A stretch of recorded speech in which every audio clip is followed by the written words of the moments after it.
Lisa, Helen. I think you met in Brussels, right? Check, check.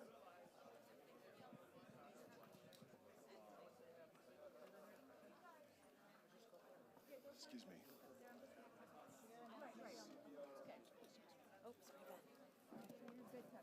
Yeah. Check, check.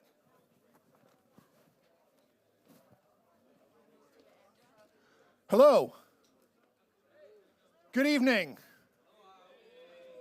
Welcome and thank you for coming to the 6th Poly Awards.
Show host.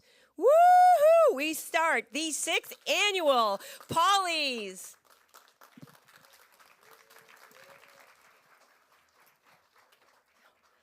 Welcome to the 6th annual Polly's Immersive Awards. In the era of artificial intelligence and automation, I have been selected as your new red carpet host. I am efficient. I am tireless. I do not need a green room.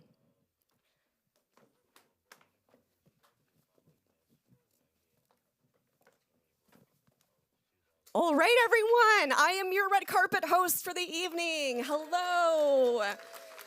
Thank you all for being here, and most importantly, thank you for being patient. And I won't need your help anymore, but thank you. Like we mentioned earlier, this would not be possible, and this is such a genuine community, and I want to also say thank you to Ben Irwin for all of his tireless help tonight. So I have a deep love for the Polys and for XR, and as we know, sometimes life just doesn't work out the way that we want it to, and that's okay. So thank you for rolling with the punches tonight. We have an incredible show ready for you with some incredible guests, and maybe we'll have a surprise for you at the end of it. Well, we're gonna be doing interviews, and I'm excited to honor our first interviewee, which is Athena Deamos. Athena, make your way up to the stage. Athena is amazing. I've known Athena for several years. I've had her on the podcast. And Athena, you are such an innovator. You have been a burner since 1999, and you've created something really special with the burner sphere. So can you tell us a little bit more about what you're looking forward to in the future? More crazy art. That's what I'm looking for. I'm looking for more communities coming together. Like, we are a community of creators. And I'm most excited to see how we can start collaborating on these amazing spaces and create the simulation we want to live in. Thank you so much, Athena. Now, since you're a veteran of Burning Man and an XR innovator, tell me something that you wish you knew when you first started all of this journey that you could tell the audience. Oh my gosh, something I wish I knew. I mean, I didn't know anything when I first started in this path. I was doing like television production, documentary film production, and then all of a sudden it's like, oh, here's VR. And same, but it's totally different. So I guess just jump in with both feet and learn as much as you can, and there's always more to learn. And don't be afraid to learn. Like, everyone is moving at lightning speed, and everyone's trying to catch up and catch the dragon's tail. So just hold on tight. Thank you, Athena, and thank you for all your hard work. And for those that are wanting to check out Burner Sphere, where can we find that? Oh my gosh, yes, burnersphere.com. Just go there, click join now, set up an account. We have events going on constantly. We have weekly events, meditations, artist talks. We have amazing talks that are going to happen about sustainability. We have the new temple for this year's Burning Man that we're going to be able to share with the entire world before the world gets to see it in person. And I'm super excited about that prospect and all the beautiful art that gets created, but most importantly, it's about all of you joining the community and being a part of it. Thank you so much, Athena. I am a Burner camper. I paid my dues. I love supporting what you're doing. So I encourage you all to check out the work and support the artists. Thank you so much, Athena. Thank you. Thank you. All right, next up, we have Joy Rain and Jay Dunn going to be joining us live from Louisiana. So we're going to beam them in with the beauty of technology this evening. And I will be, I guess, getting piped in soon.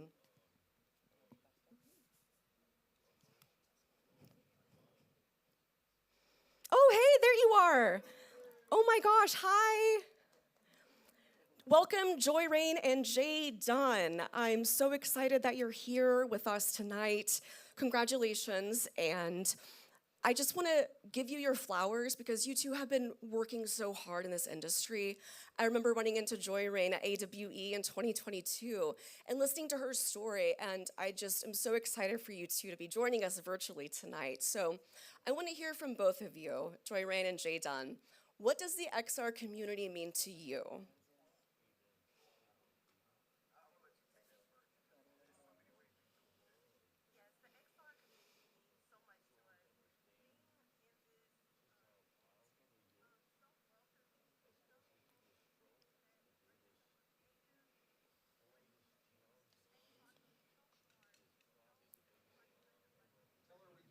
Hey, Joy Rain, Jay Dunn. I'm so sorry, but we can't hear you. Just a moment. So you'll have to repeat everything you just said. I'm so sorry. And I can't hear anything in here either. Well, we'll just ad-lib for a moment while we get them in. Let's see. I guess this is the time for me to pull out my jokes that I have. Okay. Okay. What do you call a rhinoceros that wants to turn into Kermit? A Kerminoceros. And that is into my dad jokes. Thank you. While we're waiting, though, let's take a moment to plug in AWE. That's going to be happening soon in June in Long Beach, California. One of my favorite conferences to go to every year. Yes. And I see many of you in the audience that I see there every year. So if you'd like to be one of those people to join us in on AWE, you can get early bird tickets right now. It'll be in Long Beach, California, June 15th through the 18th. Make sure you get your tickets now because the World Cup is changing things very quickly. So we would love to see you there. If you have any questions about the event, you can find any of us here. We're more than happy to answer that. But we hope to see you at AWE. Any luck on? Okay, so we're going to move on to our next interviewee. We're going to interview Yasmin Elayat. Welcome to the stage, Yasmin. Thank you for joining us tonight. You are an incredible pioneer doing really important work in this space, and I want you to talk a little bit more about why that's important to you. Yeah, of course. So I'm a director and creator who's been working in this space for a little over a decade, and co-founder of a company called Scatter that made tools and films. Thank you for the Scatter love, Death Kit love. And I mean, most important things to me, obviously something, because as a creator, something that's very important to me is a lens in my work is thinking about empowering community and who's telling their stories, and from everything from the representation, making sure in the ecosystem that we're in that we have a diversity of voices, both being funded and supported all the way to distribution, as well as someone who sat at the straddle two worlds, tools and stories. I also do think about accessibility. Who are the tools built for? Who gets access? Hey guys. And and from outside, even from the United States, and making sure across the world people have access. And I would say third, this is an unprecedented, well, not unprecedented, we always go through unprecedented moments over and over, but we are going through a very complicated and challenging political moment and globally, and I do think that this is also just a moment, a call to action for artists and storytellers to be telling stories, to be engaging, and this is like a moment of catharsis, a moment to counter the more dominant narratives. That is such important work that you're doing, and thank you for mentioning accessibility and access. And I think that's an important reminder for everyone in the crowd. It's important to build with and not for. So starting at the very core of your design, you should be inviting voices at the table that you're not seeing, especially when it comes to intersectional identities. We could talk about that all day. But Yasmin, thank you for the work that you're doing, and congratulations on being an honoree. Thank you.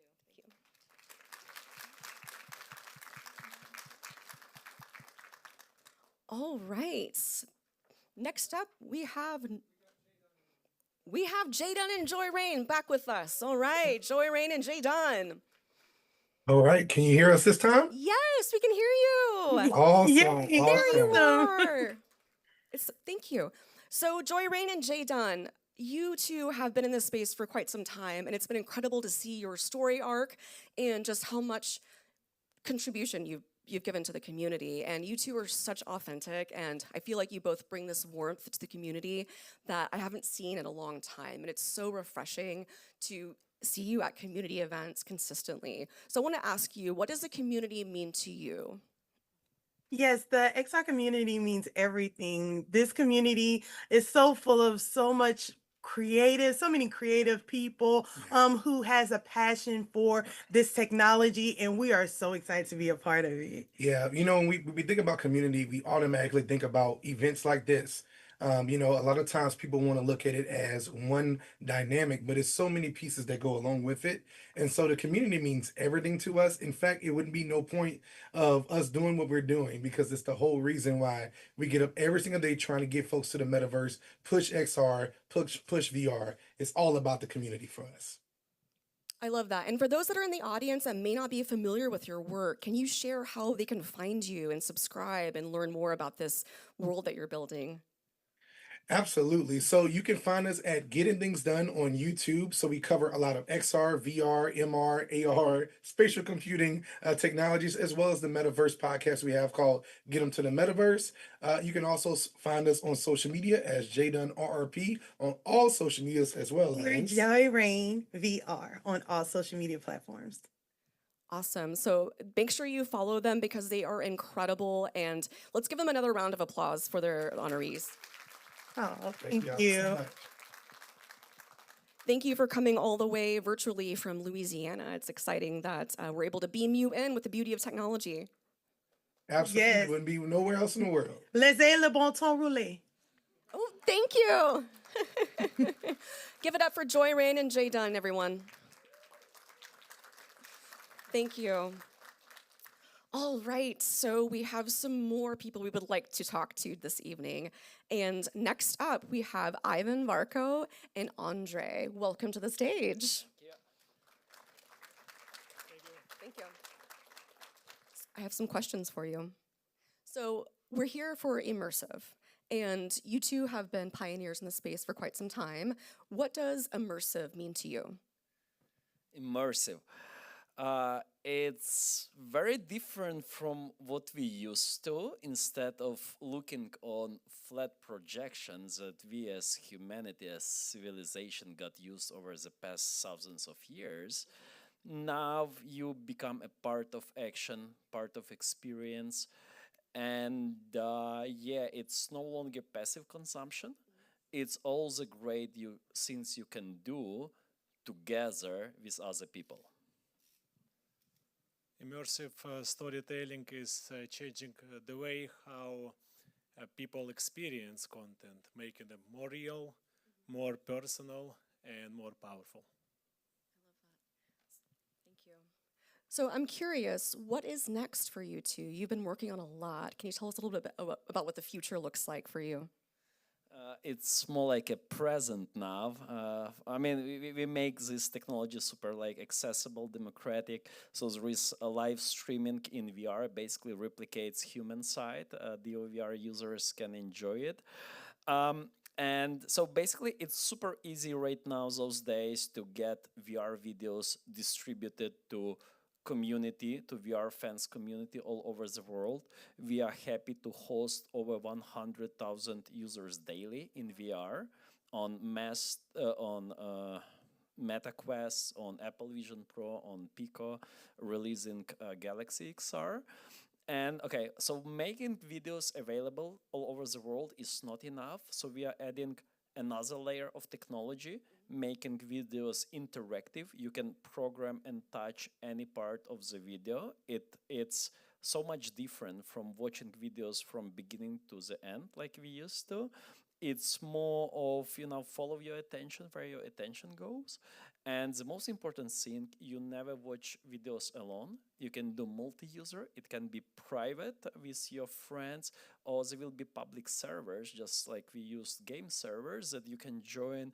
Oh, this is Ashley's Wednesday evening walk around New York tour. So you can do some capturing and you can show people around.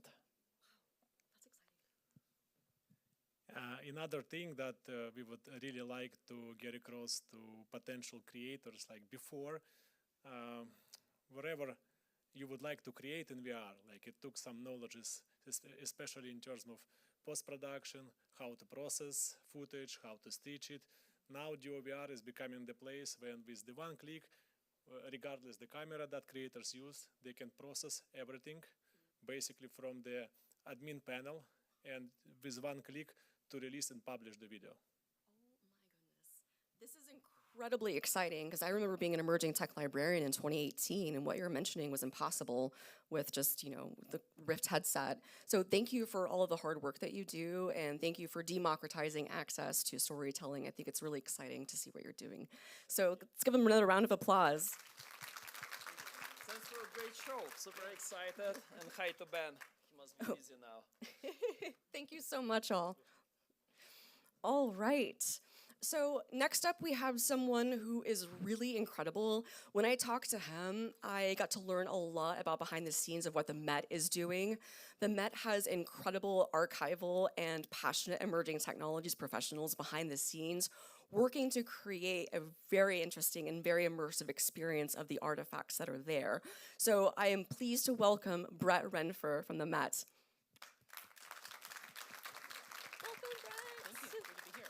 I'm so glad you're here, Brett, and you have such a cool behind the scenes. It seems like you have the coolest job. So tell us a little bit more about your passion for immersive and 3D and what you're doing at the Met. Sure, thanks, and it's great to be here. So we're doing so many different things, and I'm just a representative of all the different creators and makers and technicians at the Met. So, we work in this broader department called audience engagement, and the mission at the Met is to connect people to art ideas and one another, and this is just a piece of that puzzle. So we are thinking about, sure, educational programming and things like that, but how do offering our 3D models as open access, download button coming soon, sorry everybody, how does that help bring more people into the fold? The piece we're talking about today is with this company called Atopia, where people can, take a virtual visit to the Met. We know that not everyone can come to New York, and so we're really interested in how do we bring more people to here, and how do we bring our stories to people in different ways. I mean, for us, it's just trying to show up in an authentic way for anywhere our audiences are, and just to show them how meaningful and life-changing art in general can be. I love that. I'm curious, what is something that you would love to see at the Met if you had unlimited funds, unlimited time? I'm curious. Wow, that's a really hard question. I mean, I would love to see, for me, especially as a parent, but as a person who's thinking about the next generation of museum goers, I would love to see a immersive space that ties everything together for our youngest visitors. My kids go, we have this amazing space called the 81st Street Studio where kids can interact and make things with live projection mapping and computer vision, and then they go into a larger museum and it's intimidating, and so I would love more spaces to play with art, with technology, and a mix of physical and digital everywhere throughout the Met. I love that. And also, I feel like you're democratizing access to these artifacts that wouldn't otherwise be able to see the light of day, and that continues to keep their life going. And that's just incredible work that you're doing, and thank you for being here, and thank you for contributing to the immersive space. So we're excited to honor you this evening. Thank you, Brett.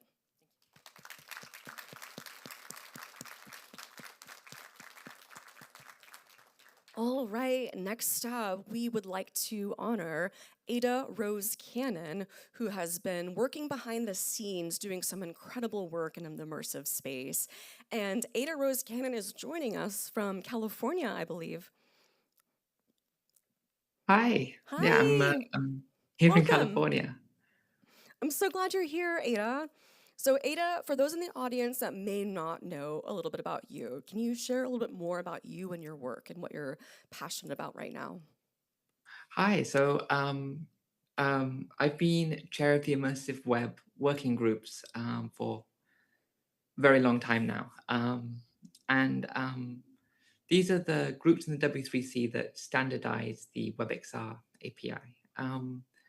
And so we kind of work to usher specs from just blue sky ideas all the way through to through APIs you can use in your browser to support the various new hardware that immersive devices are capable of. That's incredible. And I'm curious, Ada, as you see the immersive future, what are some things that you're excited about when it comes to XR? Ooh, um, there's so much amazing stuff happening. And I think like the past year alone has seen like so much just amazing new hardware come out. Like Android XR is really exciting. Um, like Vision OS is doing really well. And just like it really feels like the momentum is like ramping up again.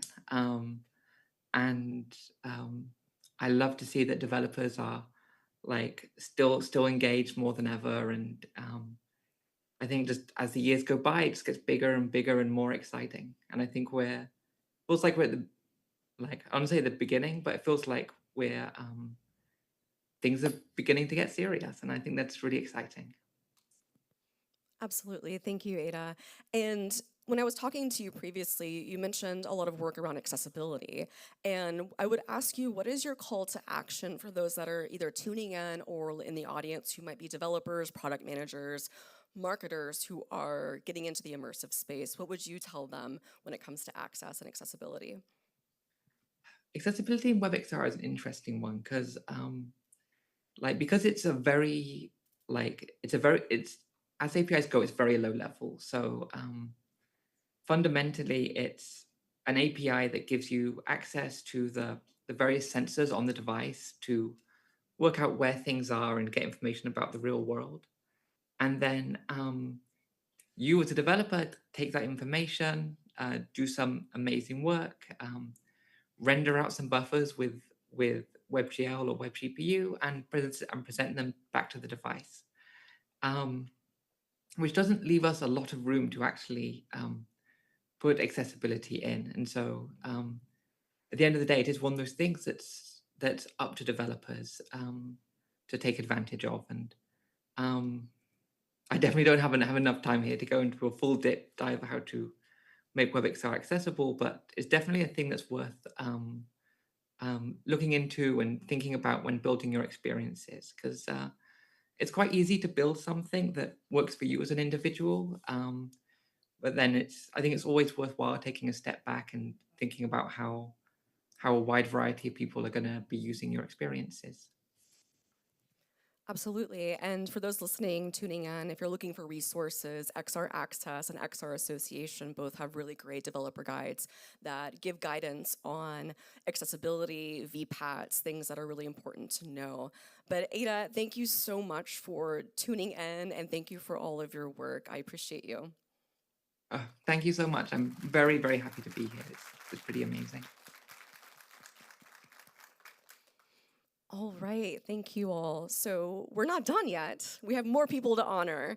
And this is one of my favorite things about being here. It's not just being in New York City, it's getting to honor these incredible people doing really good work in this space.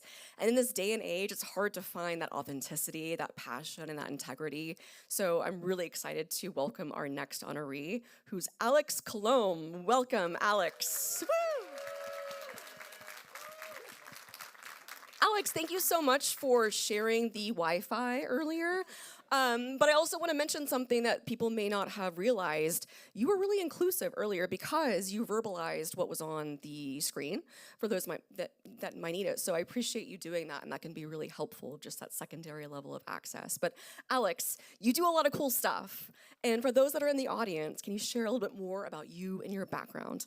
Sure, thank you, Ashley. So I'm Alex Coulombe. I run Agile Lens Immersive Design here in New York City. We're coming up on 10 years as a company, which is pretty fun. My background is in architecture and theater, and I love all things spatial, and I always thought it'd be great if I could work in a world that celebrates all things spatial, and fortunately in 2013 with the Oculus Rift DK1, the opportunity to bring together this crazy Venn diagram of my interests became possible, and I was fortunate to found Agile Lens a few years later, and I've built an amazing team several of whom are here in the room, thanks to Jude and Dante.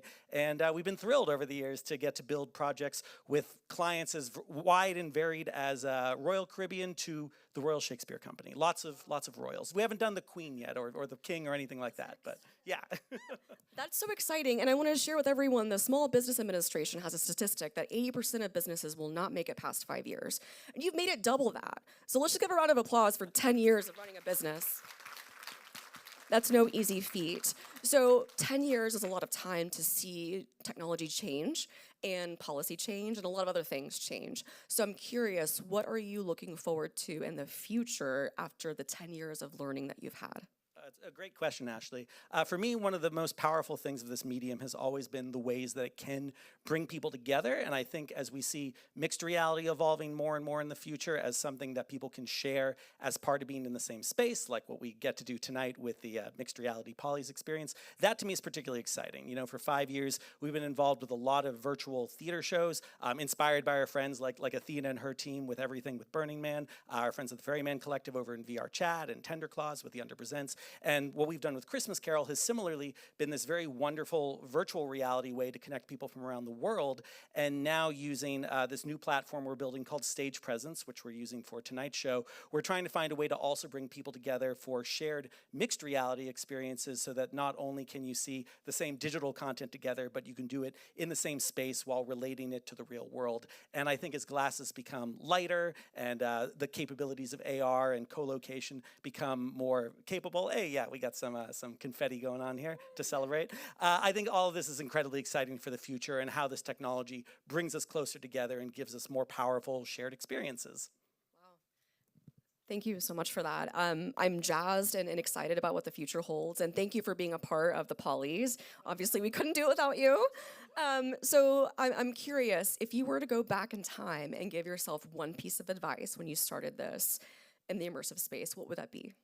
Sure. I think it's really that you can't do it alone. Like, I tried for a long time to do as much as I could by myself, and it's so much better having a team and collaborators. And even if you think that you have the best idea of how to approach something, whether it's on the creative side or the technical side, it's so much more enriching to gather the feedback and interests of a lot of people from different backgrounds, which is one of my favorite things about the whole spatial computing XR community, is you have people coming from journalism and, you know, they're artists and writers and directors, and we're all approaching this new, still emerging medium with a totally different perspective. And so if I could go back 10 years ago, I'd say, like, start getting together with more people a lot sooner and understand the value of all those different perspectives. Yes, so refreshing. Thank you for mentioning that, because at the core of it, the people are what make the XR community, especially those watching tonight and those that are here with us in the audience. So Alex, thank you so much for being here, and thank you for all your hard work. Thank you, Ashley. All right, so that wraps up our interviews for the red carpet. Before we move on to the next part, can everyone that was honored and interviewed stand up for another round of applause, please? Thank you, thank you. All right. And I just want everybody to take a round of applause for Ashley, who did an awesome job leading the red carpet. So the reason why these conversations sounded so easy to listen to is she did prep calls with all the honorees. You spent, what, about 30 minutes getting to know everybody? Yeah, and that was the coolest part, is getting to know more of you and what you're doing, and it's so exciting, like, truly. That was the best part of preparing for all of this, is getting to talk to all of you from across the world. So keep doing what you're doing. Know that I'm a big fan of all of you, and thank you for all your hard work. And great, all right. And if we like listening to more of Ashley, where could we find you? Oh yeah, you can find me on Instagram at AshleyRCoffee89, or you can follow one of my two podcasts, Coffee and Code, or AI News That You Should Know About, or you can find one of my two TED Talks about AI. Awesome. And in terms of where we are for the show, we're able to get Nani joined in, which is awesome. We had a little bit of issue getting her on Zoom, but we're going to have Nani tone in, and then we're going to go to a reel for Sophia, who is our previous red carpet host, and then we're going to take about a 15-minute intermission until we get to the real live show. But I'll lead it to Ashley to take her last interview of the night. Yes. Thank you, Elena. All right, Nani, thank you so much for joining us. I'm so glad you're here and you're able to make it. So, Nani, you're so cool, and I want to be like you when I grow up. Oh, And so I got sweet the of you. pleasure of Thank hearing. you so much. I'm really, honestly, this is completely my honor, and I was so happy to get to meet you in person in Austin. Right. I got to see your session at South by Southwest, which is one of my favorite ones. So you can share more about that later. But we're here to honor you and your incredible work in this space. You have this intersectional perspective that is so valuable, especially when it comes to immersive storytelling. You've worked on some incredible award-winning documentaries. But I'm curious, Nani, what is your vision for the future of XR?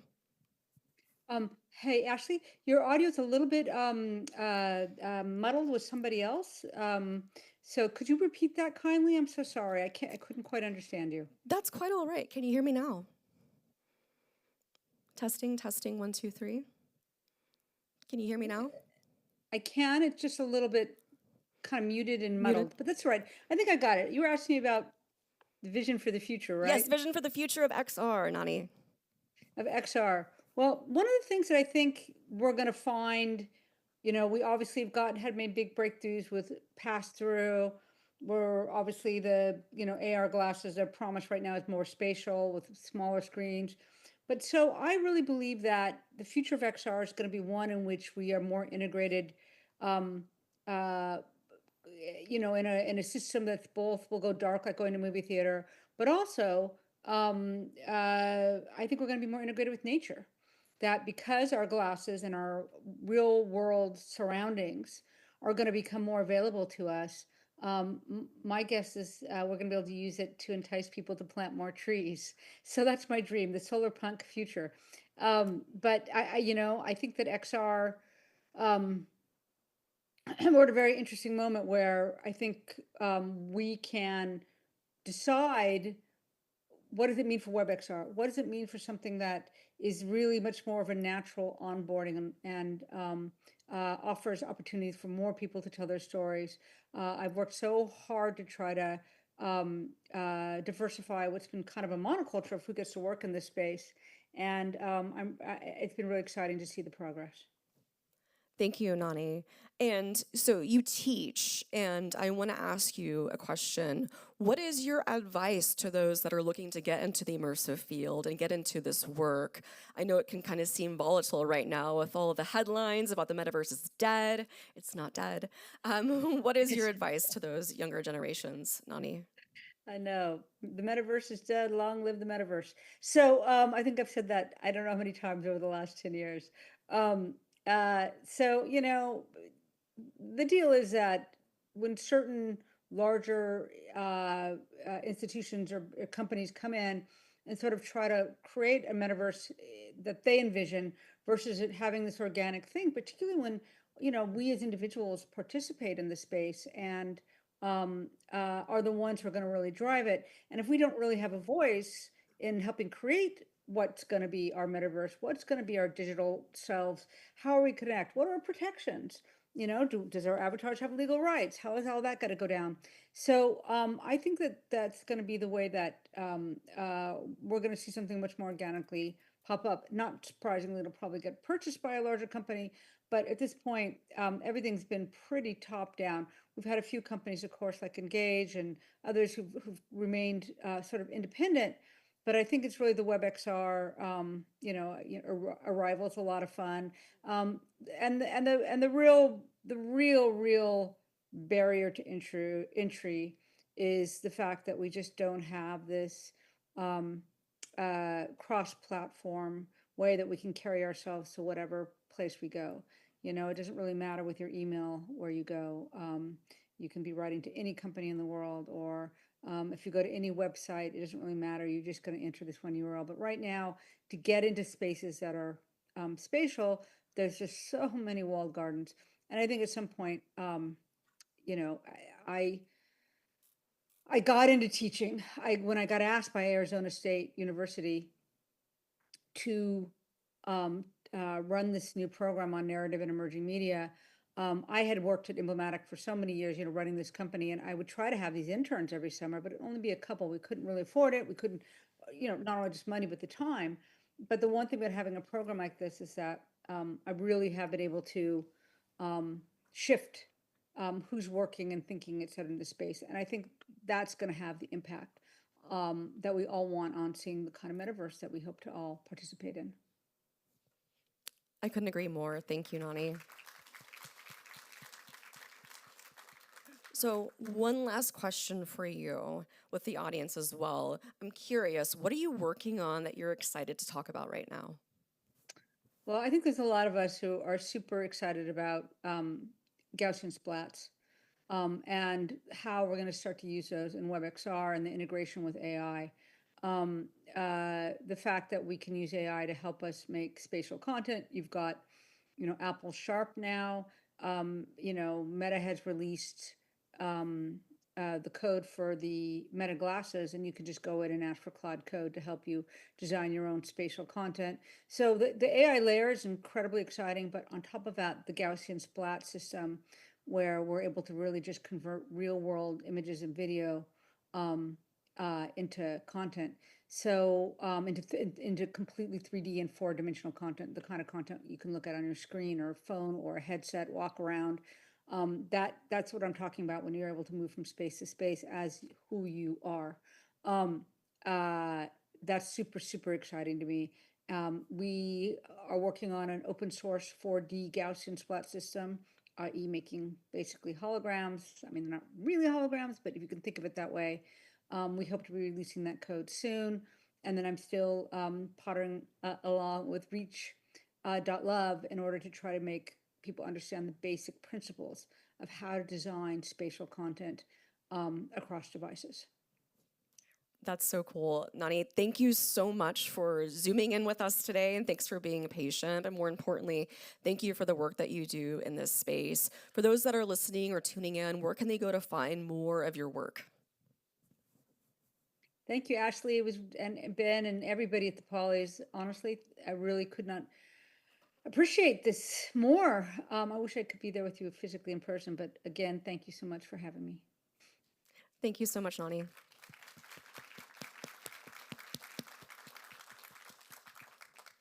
All right, I think we're going to take a quick moment to recalibrate, and then we will move on to our next portion of the evening. We're going to stay in the auditorium. We're going to recalibrate here in full presence. Thank you.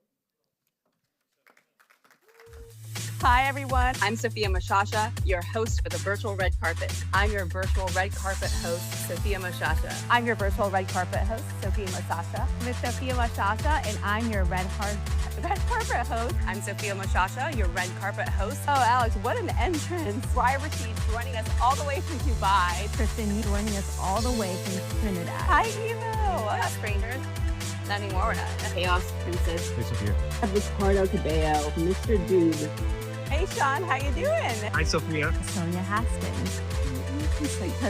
Daniel DeBosky Bryant. Avi Barzaev. Elena Peach. Damon Hernandez. Patrick Cozy. Kira Benzie. Hi, Kira. Hi, Sophia. James Kane. Kane Dansinger. Joe Simpson. Jason Marshall. Dulce Baerga. Robin Mulder. DJ Smith. Keely Turner. Hugh Ho. Andy Fidel. See you. See you in the metaverse. Once again, give it up for Sophia.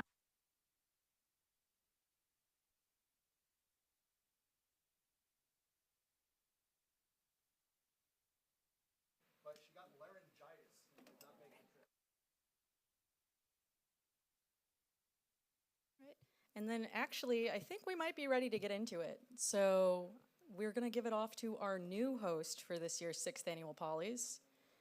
I don't know if somebody wants to give me like a little bit of a drum roll. All right. And we're going to pass the mic off to Renard T. Jenkins, and he's going to take it from here.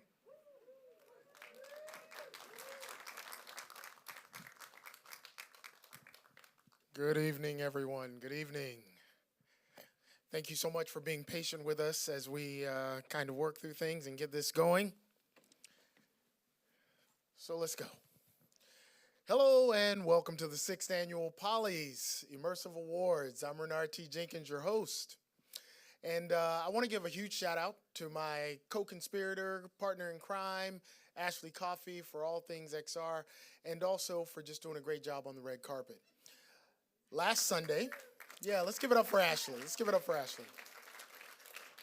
Last Sunday, I attended the 98th Oscars, and it was great. I mean, it was just awesome to be in the room to see all that history being made. They've always held the Oscars in Los Angeles. Now I'm here hosting the Pollies in New York. Okay, the Big Apple has usually got a whole lot more energy than that. Now I'm hosting the Oscars. Conan, I'm coming for you. Now I'm hosting the Pollies in New York City. All right, now we're going. Okay, all right. Welcome to the SVA Theater.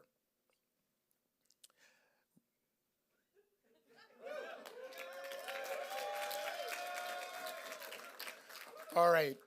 Hello, everyone watching our live broadcast in VR. Our communities, we want to give a shout out to everyone who's watching in a VR watch party.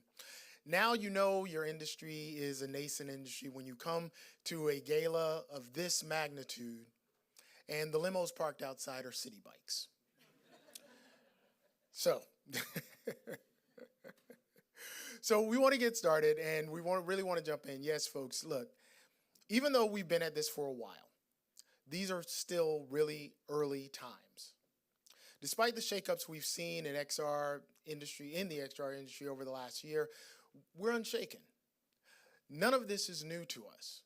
While the investor community continues to chase, quick ROIs, we're in this for the long haul. And you could see that from a number of the people who were interviewed, Alex in 10 years. Noni's been at this for, I think, maybe 14 years. I started in 2014. So for perspective, let's just look at how far cinema has come since 1934 when the Oscars held their sixth. The Pollies, in our 6 years, has seen the metaverse reach peak hype, and we've seen it plunge into the trough of disillusionment. Big shout out to Gardner for coming up with that. Things are about to get better, and they're going to get a lot better. New, more powerful devices are coming, and new standards are emerging. As the immediate past president of SMT, I can tell you that those standards are on the way because we're working on them. We're planning to stabilize the tech stack and to ensure that the content you create in Immersive 3D endures.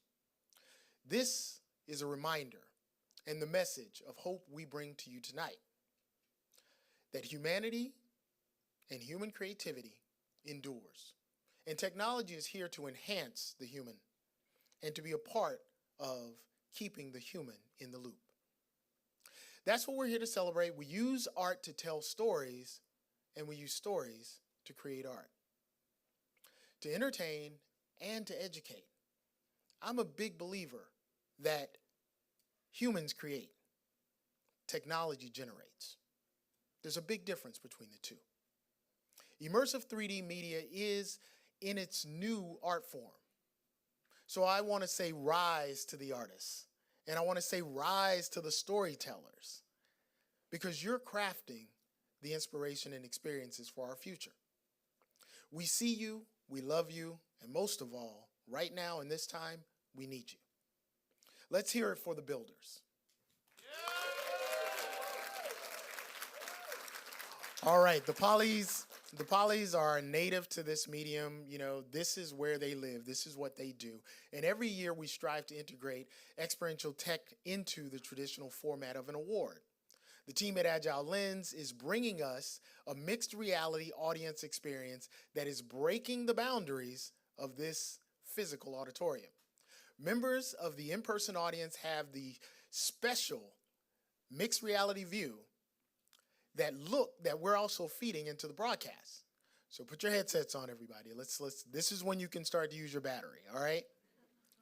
So we're also debuting a new award tonight, which is the 3D AI Video Creator of the Year, hosted by our sponsor, DOVR. So big shout out to DOVR. Thank you guys so much. Since generative AI video hit the scene a few years back, you've seen plenty of it all over your social media. but you haven't really experienced it until you experience it in 3D. Its elevation of the medium as an art form is undeniable, and we can't wait to see what creativity is about to be inspired and what you, the builders, inspire. We've got another great show planned for you tonight, so give the person sitting next to you in the theater, in your home, or in VR a haptic high five and enjoy the show. I'm Renard T. Jenkins, and welcome to the 6th Annual Polly's Immersive Awards.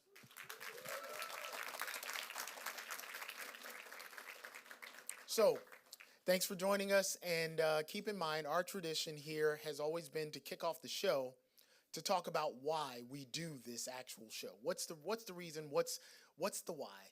What's the for you that we do this?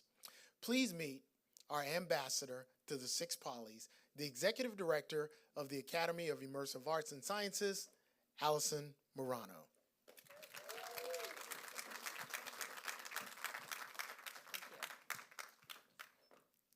Hello, everybody. Thanks, Renard. And greetings, everyone. As the ambassador to the 6 Polys, I'm proud to embrace, I'm going to catch up a little. I'm proud to embrace the legacy and tradition of standing on the stage. So I'm very, very happy to be here, and thank you all for showing up. To talk about why we do this show, I want to talk about what it actually takes to survive in this space, because this year gave us some reminders. 3 years ago, Athena Deamos opened the show by delivering a live eulogy for AltSpace in AltSpace, just days before it went away forever. AltSpace was the Burning Man in one day of many communities that thrived on that platform. But tonight, Athena is back. Big Rock Creative is a double nominee for Burning Sphere, a dedicated platform for the Burning Man community. This is a direct answer to what was lost. That's what resilience is. Welcome, Athena. And then there's Cause and Christie, popular developers who built alt-space worlds like the Polly's Red Carpet Theater, Helen Irwin's The Four Mothers Cafe, and Burning Man in AltSpace. Luckily, once they built in Unity, because they were built in Unity, these worlds were ported to the Engage platform, where we go all the time. I know I do. Tonight they return as triple nominees for Ship Happens on Viverse, built on the open source Play canvas. And they also built Castle Kiss, where we are watching the immersive X Watch party in VR chat tonight. We'd like to welcome Cause, who is also here with us. These stories matter because not every story ends that way. This speaks to something every developer in this space has had to reckon with: the risk of building on someone else's business model. Eighth Wall, Ready Player Me, both were sunsetted on short notice by the parent companies that acquired them. And now Meta Horizon Worlds announced that it will limit its VR support. Although we've seen, we're not there yet. We'll see. The Polly's community honoree, Paige Danzinger, built some of the most recognized experiences in Horizon Worlds. And tonight, she's hosting our VR watch party in Engage. We love Paige. I love Paige. Because that's where creators in this space do. They don't wait for a platform to save them. This topic is also personal to me. I built my own Metaverse Chamber of Commerce in both Horizon Worlds and another app called Multiverse. Multiverse has also announced it would be sunsetting in April, although there's a pretty resilient user base that is fighting that. And so another community is forced to disband or regroup. We've talked a lot about not repeating the mistakes of Web 1.0 and 2.0. But one big lesson to take away from all of this is open wins, and so does interoperability. That's what this show has always stood for. Despite the uncertainty of this moment, when the doomsayers are out in force proclaiming the metaverse is dead, we see the big picture. We are unshaken. Be on the lookout for those who understand this and set a better example. Like the Poly's 2022 Innovator of the Year, RP1, another of my favorite platforms, who is opening up their platform and partnering with the Metaverse Standards Forum to make their shardless, scalable, spatial fabric something that you can build on without fear of it being shut down. And to end this story on a shining example of how we win, Viverse has 3 projects and 7 nominations tonight, not as a proprietary platform, but as a distributor for open source projects. Viverse landed 13 projects across 36 countries just last year. Shout out to Michael Moran, the program he funds, and the decision makers at HTC that hired him to do that. Good shout. Across all of these examples, the lesson becomes clear interoperability. It is not just a technical decision, it's an ethical one. This is the moment of opportunity that we have been waiting for. The immersive medium the immersive medium as it is inevitable today, as it was when the metaverse was at peak hype. So I want to thank everybody because I'm just really glad to be there. I just want to tell everybody that I love the Polys. I love Ben Irwin. Thank you so much for all of this. I am one of the creators that is dealing with sunsets right now with these apps, but I do know that all of us and all the people I work with in there to create on these platforms that a lot of you have created have really just inspired us, and we are going to continue to do this wherever it may be. So I want to thank everybody, and congratulations to all the nominees, and I'm going to pass it back to Renard. Thank you. Thank you, Allison.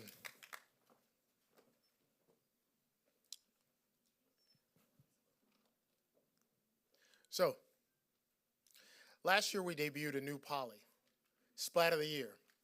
Don't you just like saying that, Splat? You know, it's almost like the old Nickelodeon thing. You know, Gaussian splats have been democratizing 3D asset creation pretty much all year long. We've seen a really big rise in the technology and the speed at which it's developing.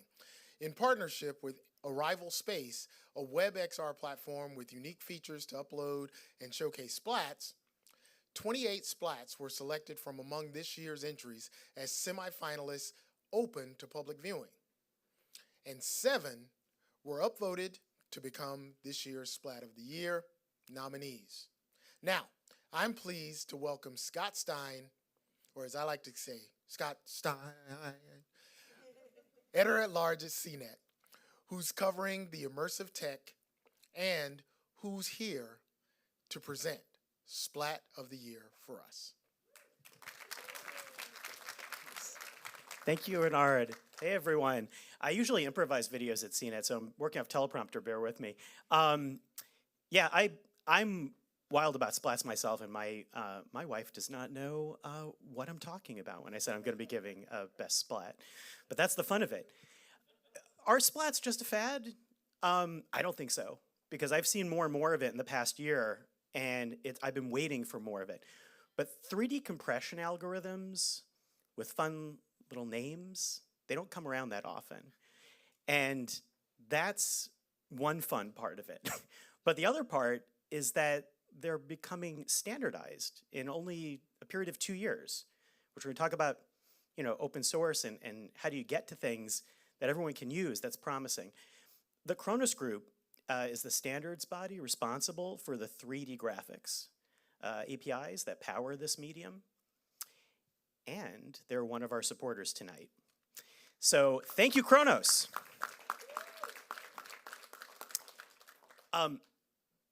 Last summer, they announced that Splats would get an official Kronos GLTF extension using the SPZ format developed by Niantic. And, waiting for it's coming up next. Last year, Play Canvas won the Poly Innovator of the Year for their Super Splat editor, and now they've released their own SOG format with 15 to 20x Gaussian compression over PLY files. The beautiful thing is none of you need to know what any of that means because both formats are open. And I don't even understand all of what it means, but it makes it easy for you to make and ship your own 3D scans. And that magic, that's the stuff that I get to see and I want to work on making more of too. And the nominees for Splat of the Year, which I got to see, are really cool, are, bear with my pronunciation, Volumetric Wedding by Felipe Perez. Felipe immortalized one of the biggest moments of his life, his wedding, in this highly stylized and artistic splat. Bruce and Friends. Bruce is dead. So is Susie and the rest of his friends. Now their bones are immortalized in this museum splat by Ben Stouffer.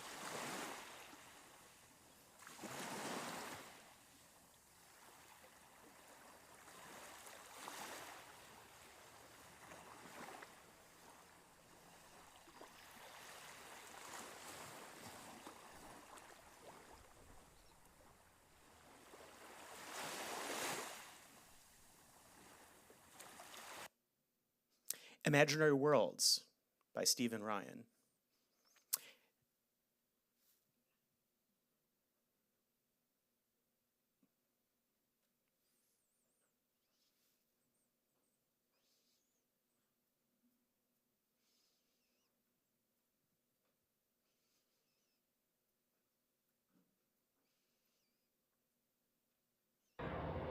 I didn't have captions for that one, but that was a really cool experience. Splatterverse by Jan Kool.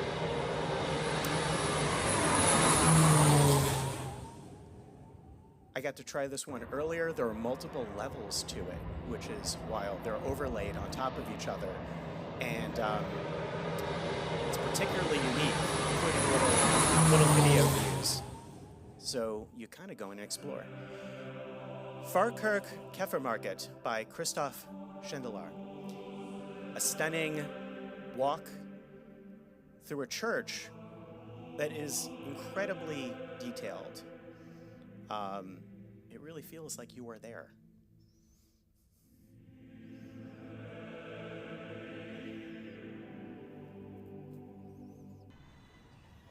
Istanbul Streets by Zafer Boyer. Another incredibly detailed and multi-street walkthrough of Istanbul to a level of immersion that I don't know if I've seen in a splat before. You can just wander down the individual streets. And Modern Love, Lorenzo Carli, based on a film project, and there are these overlaid immersive moments that are really innovatively layered on top of each other for you to enter. It's beautiful, kind of surrealist, and well put together. So now, who won? And I don't know, and there's no caption. So it's a great, is this it? The splat goes to Farkirk, Keffermarket, Christoph Schindler, and it's fantastic. So congratulations.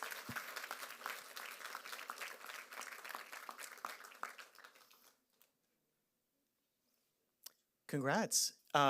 If you'd like to give your speech, we have you here live. Can you hear me? You can hear me? Yes. Oh, wow. Yes. Yeah, that's amazing. I'm truly honored to receive this award. Crazy.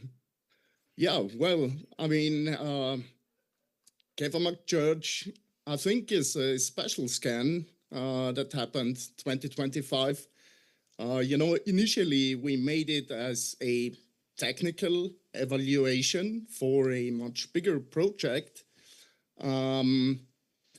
And when we shared it online, the response was incredible. I think the whole community knows this scan in the meanwhile.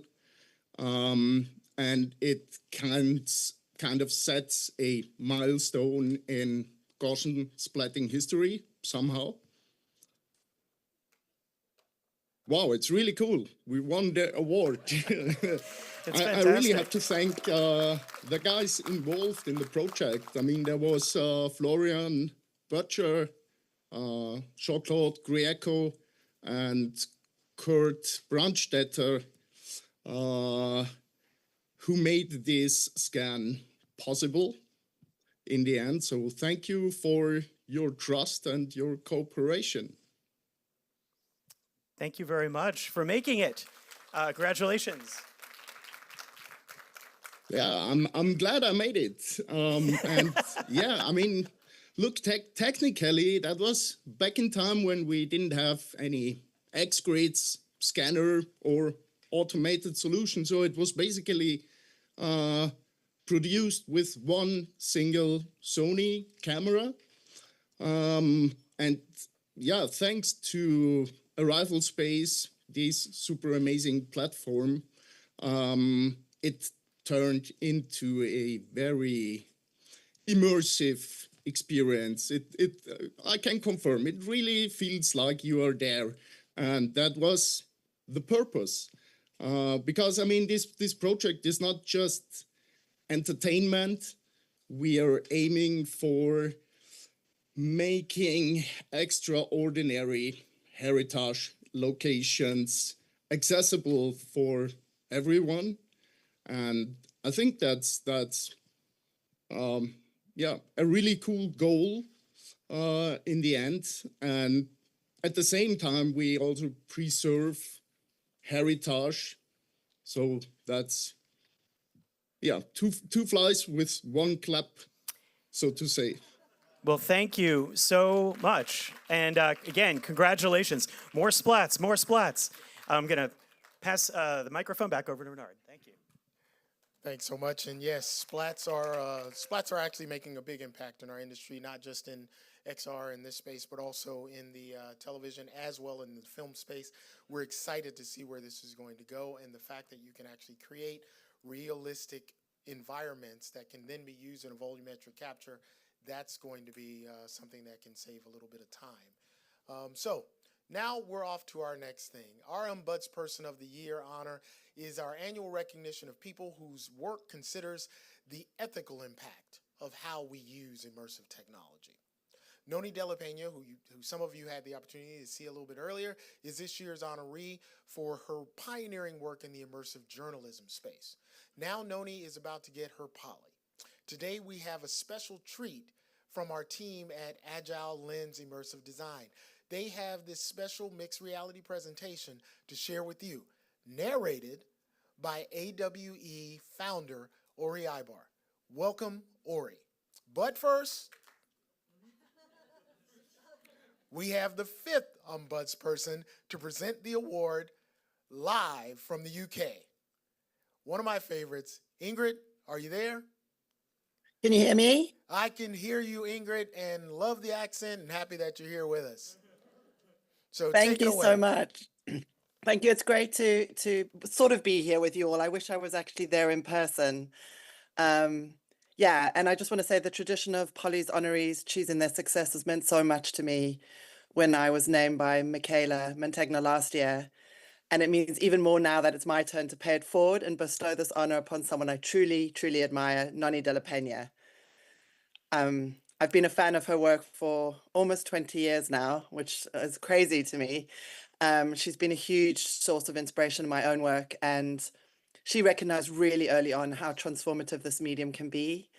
And she, has asked us how to kind of look at the fourth estate and how to translate that into this era of 3D experiential technology, and how we can imbue journalism with an evolved code of ethics built for the affordances of XR, which is something we really need right now. So I just want to say thank you, Noni, so much for your leadership. I look forward to seeing you and the honoree you pick this December at Mission Responsible for, and a massive congratulations.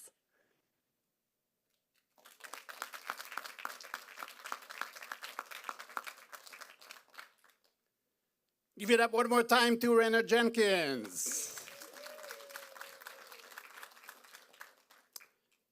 When journalistic storytelling became experiential, Nani de la Peña was there at the vanguard, asking the fundamental question, how should we approach this? When we Give it are up the one camera... more time to Renard Jenkins. Woo, one more time. When we are the camera inside an experience, bearing witness to human suffering, what responsibilities does the journalist have to both the subject and the audience? Nani recognized that virtual presence can turn observation into lived experience. When that experience is horrifying, it raises the question, how do we protect the observer from trauma? How do we avoid exploiting the victim? The immersive medium was uncharted territory, and Nani helped provide frontier, like the main thing around the frontier of ethics. She has created experiences that tell stories of life in prisons, refugee camps, internment camps, and situations of war, domestic violence, LGBTQ persecution, poverty, and climate change. Using interpretive techniques, she created simulated depictions that balanced authenticity with sensitivity. And all the while while preserving the consent of the participant. Nani's work with the Starling Lab for data integrity seeks to ensure digital provenance, to protect ownership, and ensure authenticity of audio and video. In a world where reality can be fabricated, she's building the tools to defend it. Nani helped define a new language for immersive journalism, one that treated the stories with care while respecting the lives they portrayed. Stories that created connection, allowing observers to feel and empathize without overwhelming or causing harm. Immersive technology offers an opportunity to foster greater human understanding through experience, to bring about a better, more peaceful world. Today, we're honoring Nani for the conscience that her work demonstrated.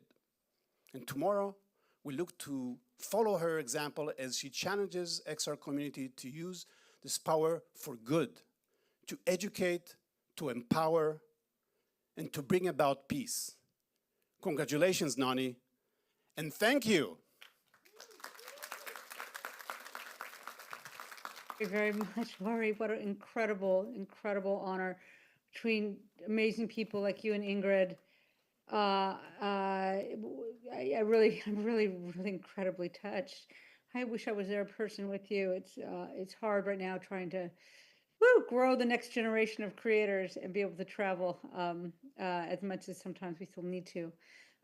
So I just want to say that, we're seeing a period where a lot of funding is going into military accelerators, and some of our earliest colleagues have gone into thinking about ways to use this technology for military practices. And I think that we have a responsibility to think about the peace economy. The peace economy is everything else, right? It's everything we do, from education to real estate to going out for dinner to entertainment to content creation to connection in virtual spaces. We are more powerful, and we can do good with this tech. It doesn't, the future. Our panel at South by was all about, can art and technology unfuck the future? And I think we can unfuck the future. And I think it's up to us. And I'm just so grateful to the Polys for giving me an opportunity to say that out loud. And I hope you all will join me to make the most extraordinary stuff that makes people laugh and cry and feel and think and be better humans on this planet. Thank you.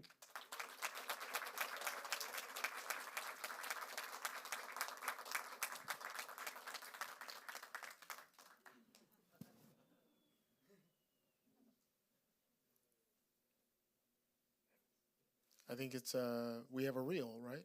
We have a looking glass reel. Imagine you could take your most special memories and save them as holograms in a time capsule. Like your baby's first step. Now you can.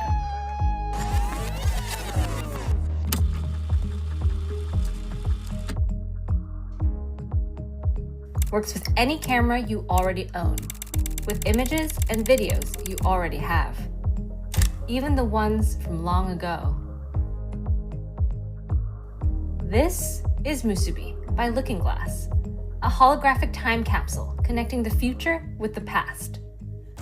Turn any moment into a hologram with one click. No subscription, no phone app, no Wi-Fi setup. Just your memories, beautifully preserved. Powered by advanced hololuminescent display technology. Designed to be shared. Musubi is the first consumer product from Looking Glass, the world's leader in holographic displays. We've spent over 10 years chasing the dream of the hologram. In that time, we've gotten married, had kids, had cats, and captured a lot of life, holographically. Now you can too, but more easily than we ever could. Save the past by living in the future. Get a Musubi by your friendly inventors at Looking Glass. Oh boy. Oh yeah, leaning out, that's nice.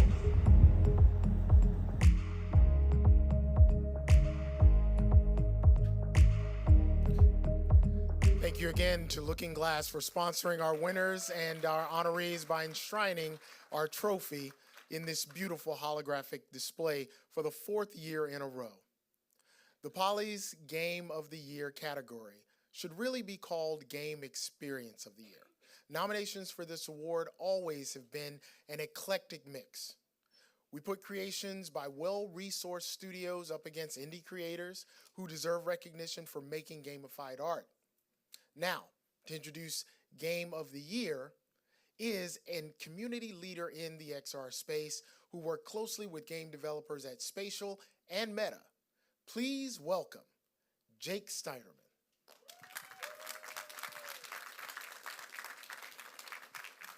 Thanks, Renard. Gamification is how many great experiences engage their audience. It makes the content sticky, repeatable, memorable, and most importantly, fun. Some of these nominees are also nominated in other categories, but this category is reserved for experiences that call themselves games. The Polly's is proud to help you discover game creators, developers, and studios that advance the medium with cinematic storytelling, art direction, and sound design. For example, James C. Kane, who has won 2 out of 5 Game of the Year Polly's and is back again with another triple nominated experience after Escape swept 3 categories 2 years ago. We expect many of the nominees we're going to see continue to grow. All of them will be remembered as pioneers. And the nominees for Game of the Year are In Tyrrell, the cinematic Orson Wellesian masterpiece by 4-time Polly winner James C. Kane. Tyrrell is a place in the Austrian Alps. Set in 1914 at the outbreak of World War I, you're an artist seeking shelter from the storm. You need to solve puzzles and decipher clues to find your way through the grounds and into the manor. In Tyrrell is an artful experience built on Viverse with play canvas. Blue Cyber. Travis Rogers returns to the Polly's after being nominated in year 1. Since then, he has continued to develop Blue Cyber, a sci-fi story about ancient beings and artifacts. This is episode 7, released in 2025. In each scene, you need to look for clues to solve a puzzle. Want a to advance cupcake? to the next, Buy a or you'll be cupcake. stuck until you do. Blue Cyber has unique stylings that fully embraces WebXR as an artistic medium. I have Walltown Wonders on there, but we'll... Is that Walltown Wonders? Maybe skip. Oh, I should repeat it at the top. Ultra Height. If you didn't skip leg day and you need an upper body workout in the real world, it's time for your acrophobia therapy in VR. Ultra Height Skyscraper free climbing is part of a series by Ultra Fun Games created by Max Tudor. Walltown Wonders by Cyborn. Behold, a miniature dollhouse view of an Old West mining town suddenly appears in your wall, with miniature characters that need your help to build their town. You assist them when they give you clues on what to do next, like lighting the dynamite to open a new tunnel. You blew it up so hard, you broke it. And I'm nominated. No. Did we break it? All right. I was thinking through my head through this. How am I gonna, respond when Ship Happens, who I see is next on the teleprompter? That is very appropriate. Give it up for Ship Happens. Oh, Ship. That is perfect timing from Causing Christie, who are after their 3-time Poly Sweep last year with Vivaldi 3.0. You find yourself on a space station and have to find all the hidden Easter eggs. It's a memory game where you have to match the clues. Don't forget to read the manual. Oh, Ship. You're tasked with finding the objects you need to perform tasks like eradicating invasive species from the ship. Ship jobs, if you will.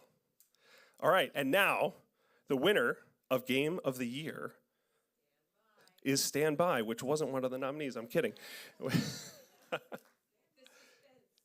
This is Fence. The Suspense. I said that This is Fence. This is another one that I didn't know was a nominee. The Suspense.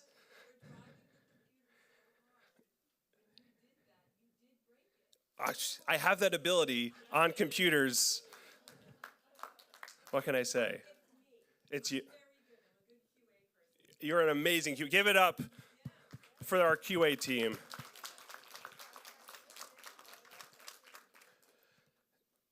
And we're standing by. Dad jokes? Oh my gosh, I got so many of those. Here it comes. Right there, I can see part of it is Ship Happens, perfectly Causing Christie.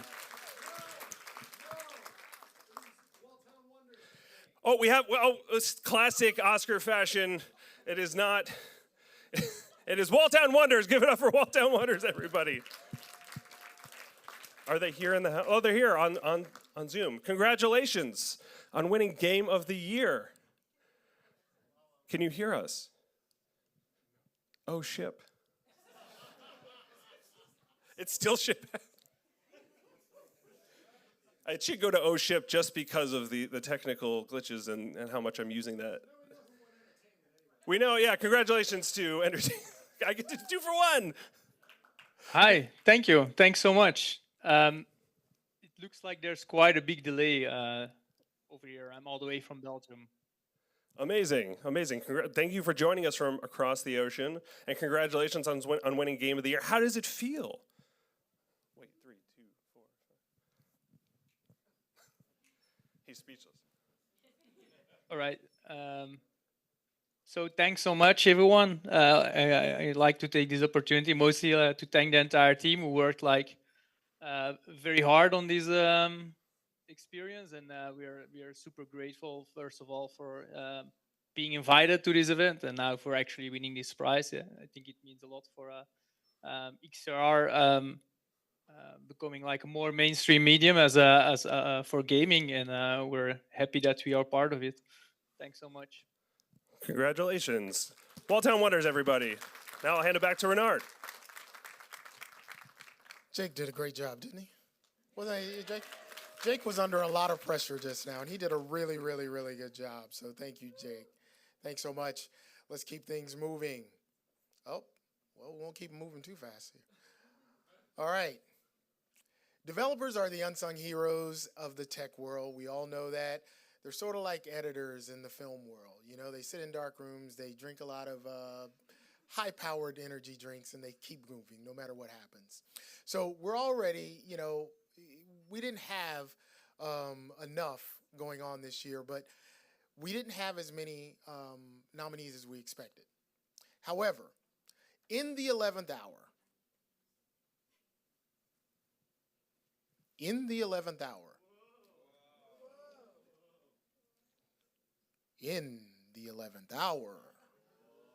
all right. We're getting there. We convened a special committee to help review potential nominees and vote for a winner. Thus, Developers of the Year will keep its continuity as a perennial category, and it's going to be presented this year. So, here to present Developer of the Year, the global head of sponsorship at Reality Hack and chair of the Poly's Developer committee, please welcome Luke Pearl. Thanks, Renard. Developer of the Year is the essence of the Polis, and it would have been a damn shame if we skipped it. Reality Hack, we convene developers from all around the world, as you know, so picking a top 5 of the best of the year is challenging. We got together a group of experts from around the industry and asked them to contribute to the list of nominees. We deliberated, we voted. This is how this category will be built going forward. Because of this year's nominees were not notified in advance, we are calling the ones that did not win runners-up. To them, we want you to know, we see you out there. And the runners-up of the Developer of the Year are Stephen Hodgson, Rage Against the Pixel, with a profile history, contributions to many open source projects. He's also a developer at Bernisphere, which is twice nominated tonight.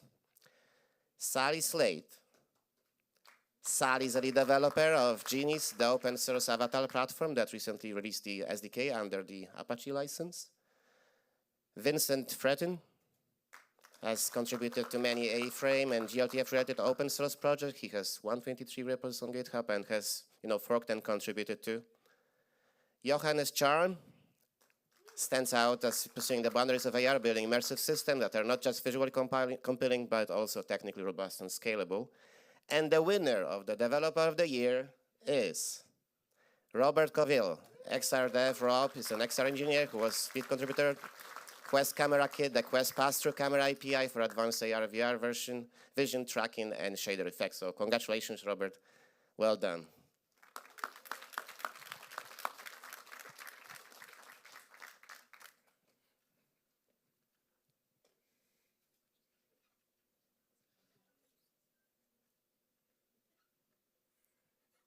The joy of live television or live immersive events. Woo! All right.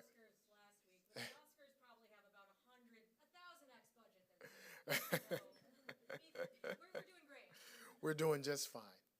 This is an experimental platform, and we're experimenting tonight with live and all kinds of other things that are going on. So, applause for the production team that is doing their absolute best. Let's keep this moving. All right. Following in the footsteps of Ricardo Cabela, Brandon Jones, Patrick Causey, and Neil Trevitt, it is my pleasure to present the 6 Poly Lifetime Achievement Award to Rose Cannon. Okay? Ada Rose Cannon. This award honors Ada's contributions to the 3D ecosystem, Ada's chairship of the W3C's Immersive Working Group that's really pushed forward the WebXR experience into its maturity. You could say that Ada has immersed herself in the immersive web community.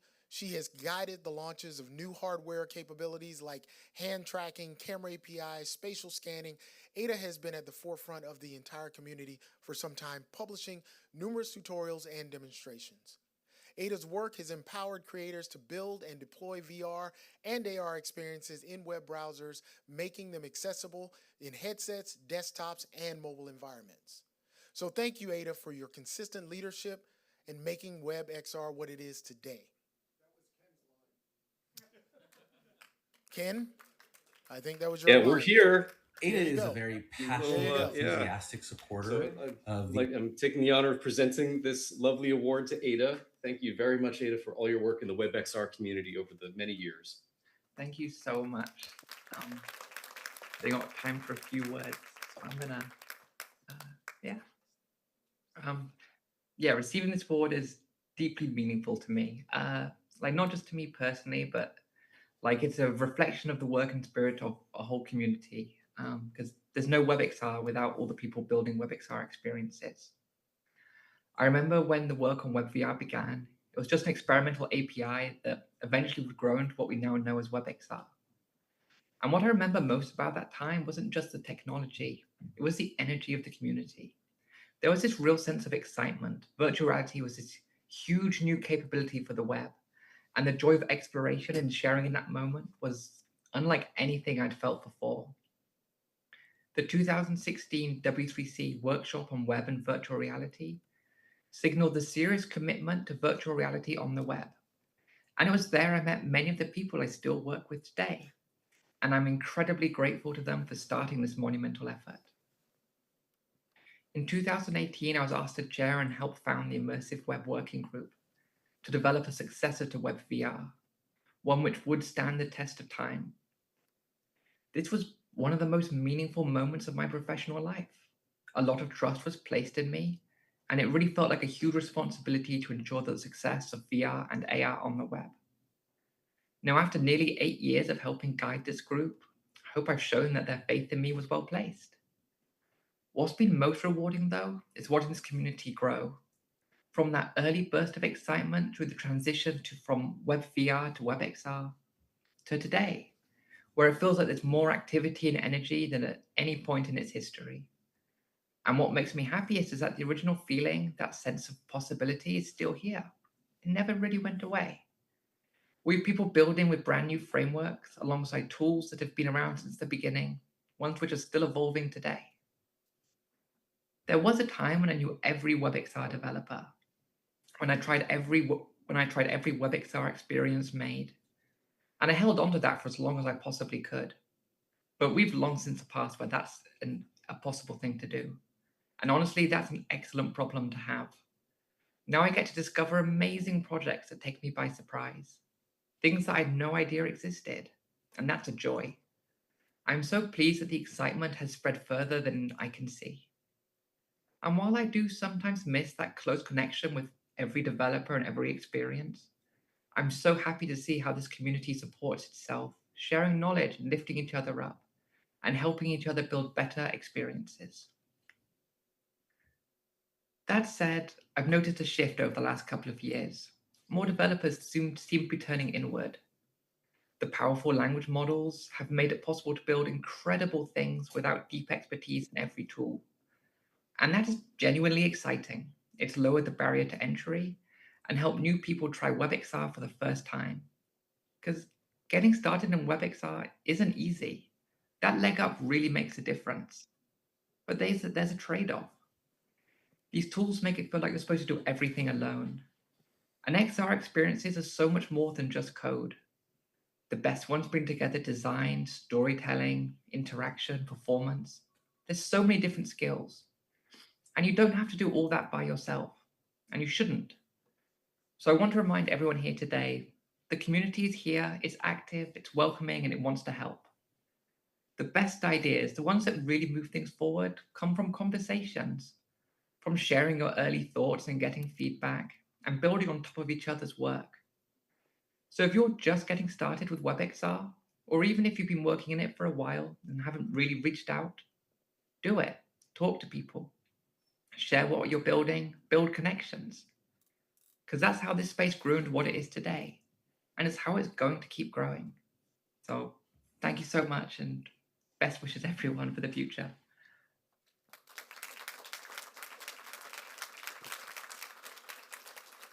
Thank you, Ada. Thank you, Ken. If it were not for this community, the people here with us in this audience, the people gathered around the world in VR watch parties, the people streaming the show from wherever they are, the legions of creators, developers, and world builders, XR would not be what it is today. This award recognizes those whose contributions, knowledge sharing, die-hard commitment, passion, and over-the-top medium, and how they inspire others within this industry. Last year, the community honoree, Andy Fidel, is a shining example of walking that talk and joining us live from France to present Joy Rain and Jay Dunn with the 2025 Community Honoree. Bonsoir, mon ami, Andy.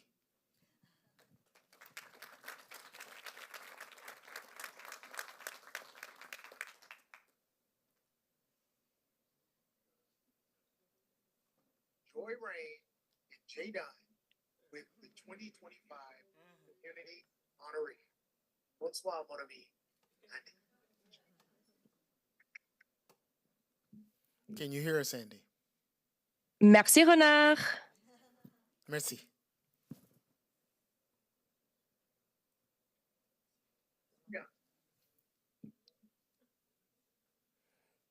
It's all on you, Andy. Bring us All home. right. Well, for all the ups and downs XR has had, this industry is defined by the consistency of our community. People like Ivo Heining and Paige Dassinger, who received this honor before me, have showed up year after year, vested themselves, and demonstrated the power of using this tech for good.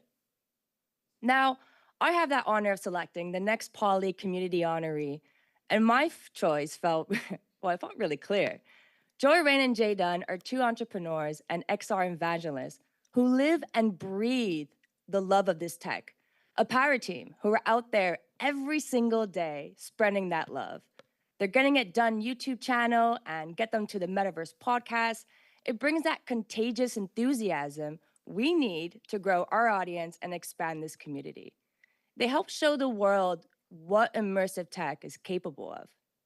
And that spark that happens inside each of us when we have our own aha moment or realize how transformative XR is, that burns strong within them. They're a burst of passion that re-inspires my own. So it is my personal delight to present the 2025 Poly for Community Honor to Shika and Jeremy Duncan. Thank you, Joy Ren and Jay Dunn. Keep representing as only you two know how to do. Keep growing this community, and I can't wait to see who you're gonna choose this coming year. So bravo.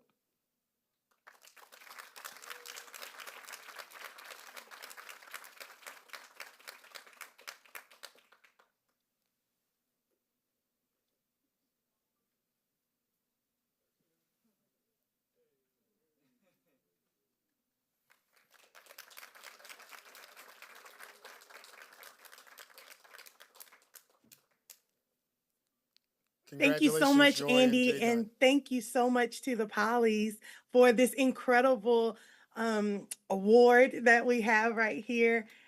We are super excited to share this community honor. And I mean, we don't do this work for the award, right, Jay Dunn?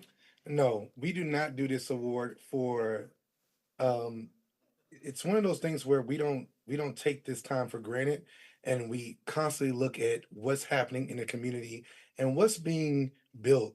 You know, just a few days ago, as you all know, Meta announced that they were going to be shutting down what has been our metaverse home for the last 5 years. But because of community, not just community in headset, but community activating outside of the headset, events like this, things that we're building out, they decided to pivot and maybe open it up a little bit more into VR so that people can continue to see those worlds that they've put so much time into. That's what we do this for. We don't wake up for the awards. We get up every single day with one mission. Let's get them to the metaverse. And so we just thank y'all so much for seeing the work ethic that we put in.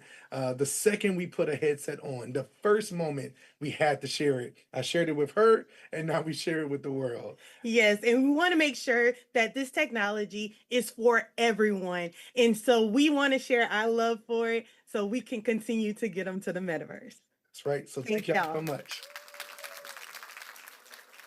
Congratulations, Jay Dunn. Congratulations, Joy Rain. And save me some gumbo. I'll be down to visit. I'm coming soon. Yes, you got the gumbo. It's coming.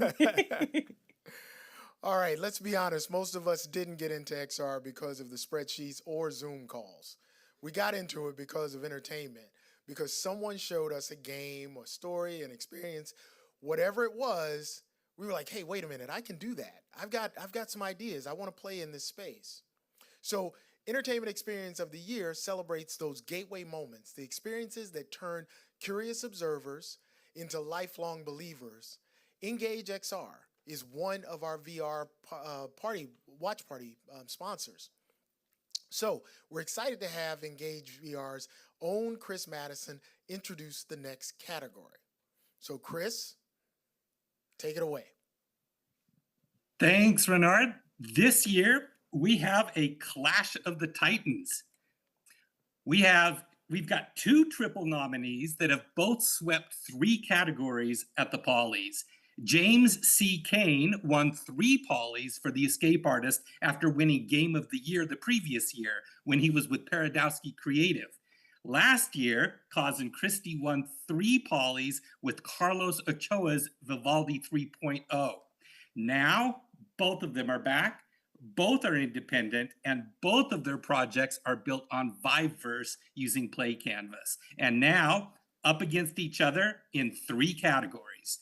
Not to mention, they're also up against Burner Sphere and Walltown Wonders. And let's not count out a number from the Ghost. It's like having kaijus facing off. Can you feel the excitement?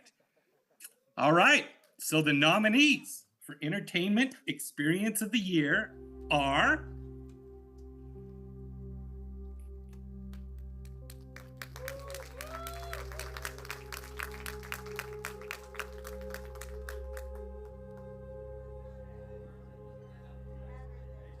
I assume we're going to get a video playing up here. We are in the video. You are correct. All right. So in 2020, Athena Deamos and Doug Jacobson helped lead a team of XR creatives to build Burning Man in AltSpace VR during COVID. Then AltSpace went away. Since then, Big Rock Creative has been working on Burner Sphere, a permanent dedicated home that does justice to all that Burning Man represents. Burner Sphere is member supported with affordable camp dues that unlock premium features. We're on to the All next right, one. when you really need to take a ship, it may be due to all the NutriPaste you've been consuming. Ship Happens has countless subtle details and a wicked sense of humor. The motivational posters placed throughout the ship satire the corporate conquest of space while giving you clues along the way. Kaz Christie and her brother Cody Finnison flex their creative muscles in this project, funded by Viveverse Creator Grant and built with Play Canvas. From Webby Award-winning creator Peter Adams comes a number from The Ghost, another experience supported by Viveverse Creator Program. This unique experience features procedurally generated music videos inspired by dreams, memories, technology, and the surreal. Wander through a shifting landscape of hallucinatory museums, cosmic marshes, vine-covered halls, and chrome towers in a genre-defying melding of video games, short films, and generative art.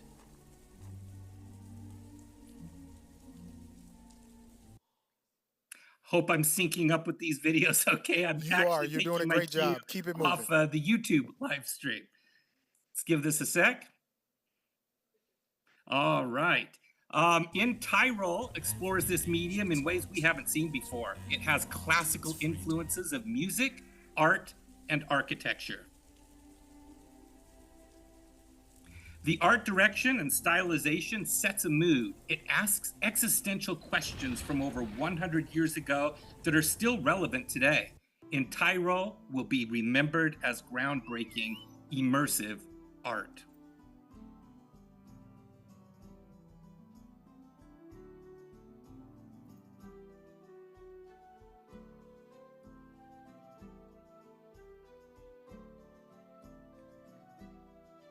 Walltown's up next. Okay, and finally we have Walltown Wonders. Unlike any XR experience you've seen before, this merry mixed reality masterpiece with minute miniature details revolves around little people that live in your walls, telling you what to do to advance to the next scene, expanding their world within your actual physical home. This compelling, award-winning innovation sets a new bar in gamified storytelling.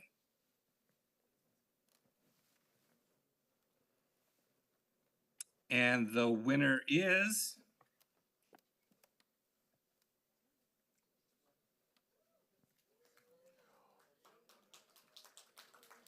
It's Walltown Wonders, Chris.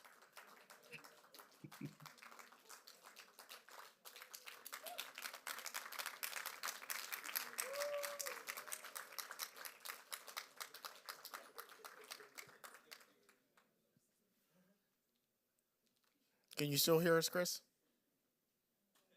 Oh, small town wonders. It looks like I see a little portion of that trophy spinning there. I believe that's Walltown Wonders.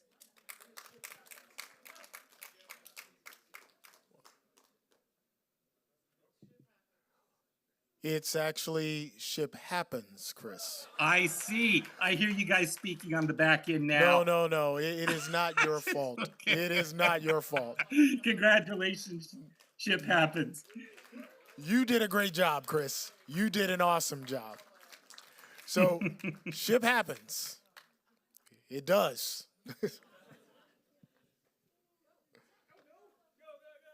Come on up. Come on up. Come on up. This is your time. Oh, wow. Everything is so happening here. Hey, everybody. Thank you. I can't see anybody because I have a bright light in my eyes. It is so lovely to be here. And unfortunately, my lovely partner, Christy, could not make it this time once again. But we are very honored. And I also want to give a big shout out to her brother, Cody, who worked with us on this, who goes by Xander Code. And so many hands. I only have a few here. Tell you what, I'll hold it. You do your thing. Hey, thanks, man. It's teamwork. All right. And a big shout out as well to Michael Moran from Viverse, who basically brought us on board and got us to make this game in the first place. So thanks, man. Thanks for having an incredible sense of humor. And yeah, that game's a lot of fun.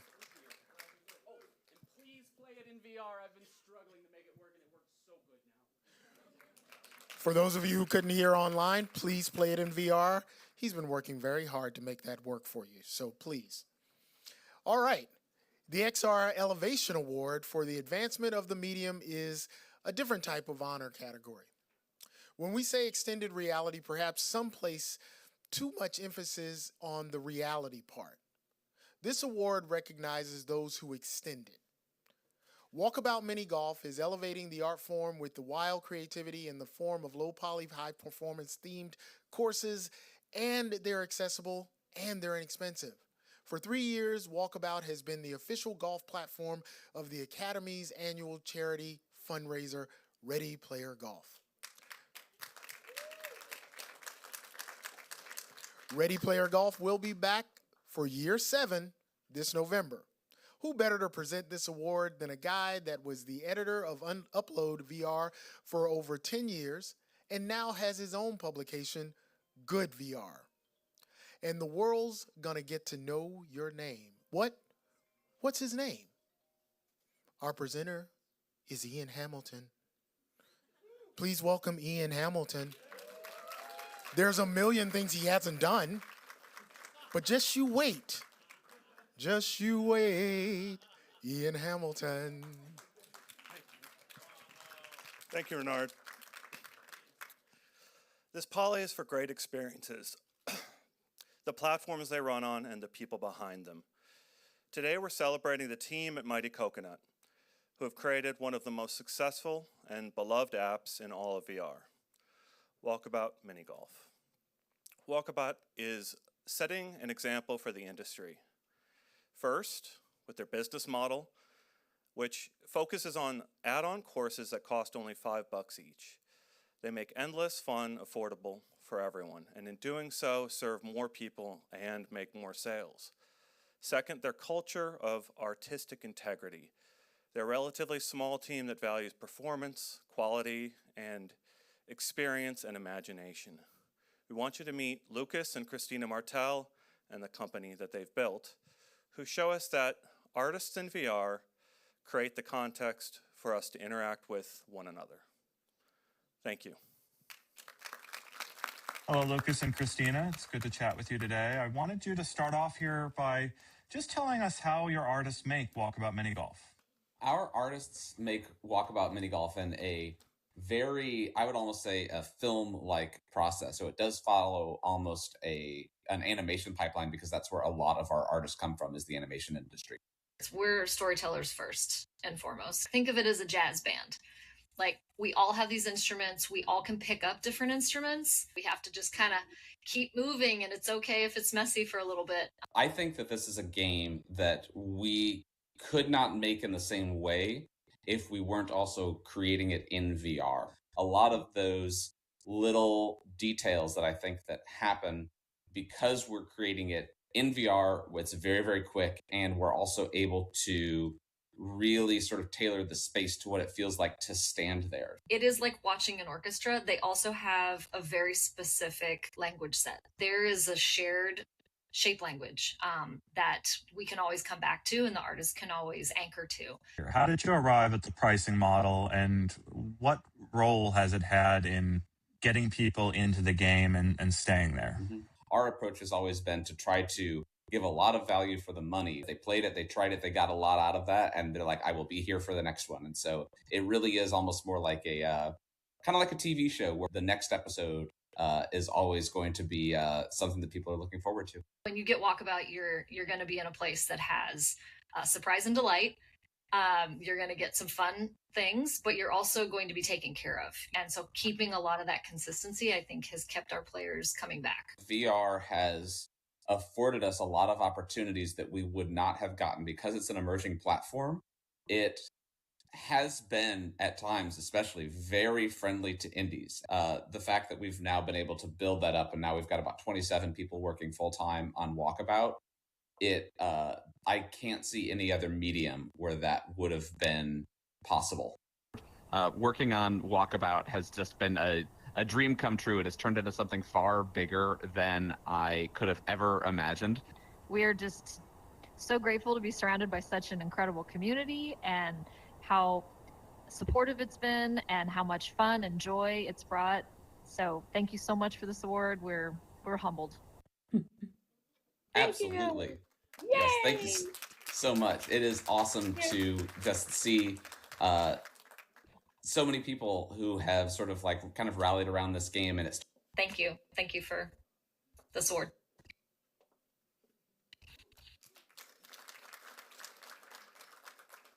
Thank you so much, Ready Player Golf.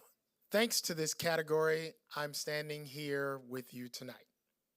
2 years ago, I presented the Education Experience of the Year for the 4th Polys.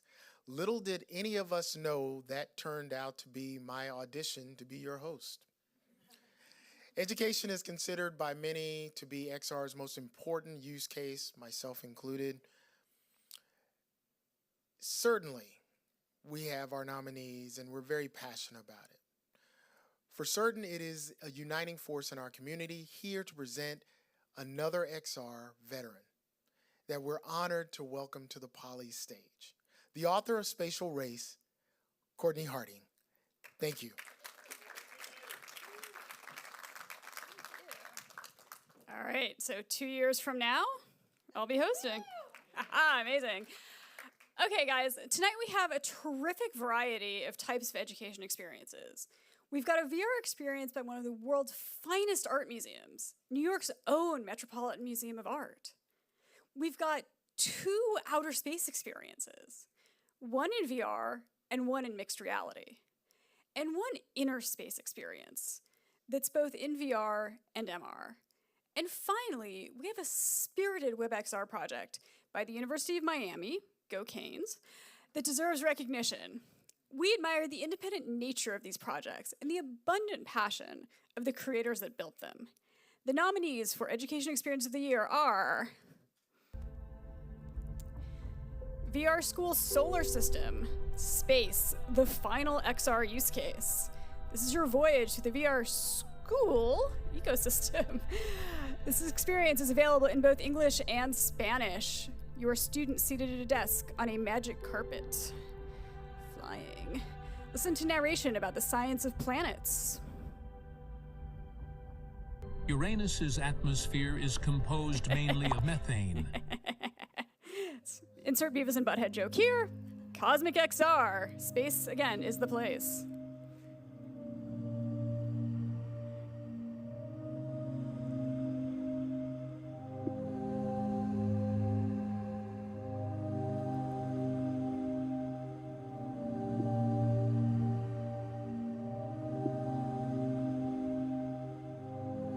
You can learn and you can also like trip and do this, I think. So, you know. Microbe XR.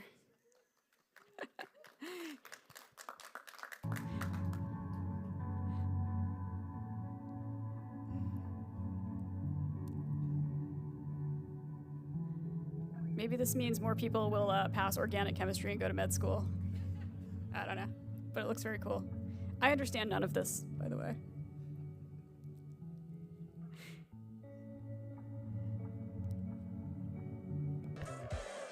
Saying their names, University of Miami Department of Interactive Media.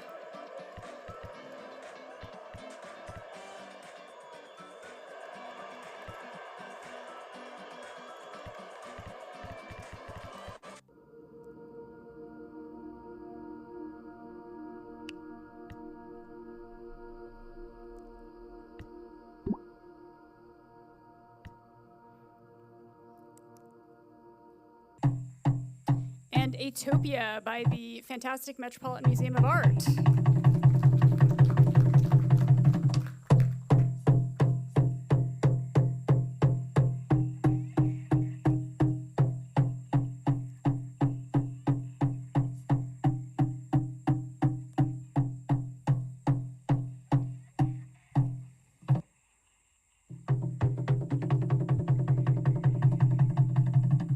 Drum roll, please. All right, the winner is someone. Turning.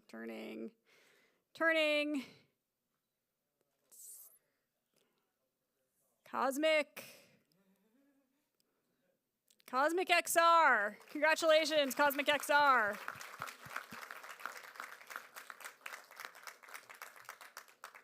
Do we have someone IRL or someone on video? Hi, congratulations. Thank you. Can everybody hear me? Yes.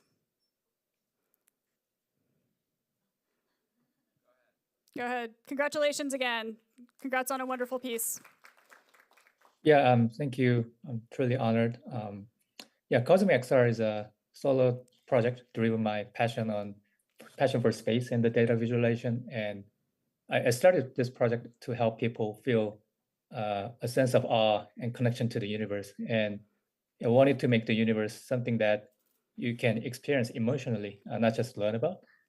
And yeah, seeing my nieces and nephews get excited and joyful every time I show kind of small Earth model or a spaceship in the headset, that became kind of big motivation for this project. And yeah, even after many years in working in XR interaction design, I still feel a sense of excitement and awe. I just by seeing the model of Earth in front of me. So I focus on enabling people to directly touch and interact with the celestial object and like holding and rotating the globe with their hands. So yeah, from cosmic web to supercluster to Milky Way to our whole solar system reminds us how small we are and how brief our moment in this vast timeline of the universe. So yeah, I'm grateful to share this experience with the people around the world, and I hope it continues to inspire a future generation of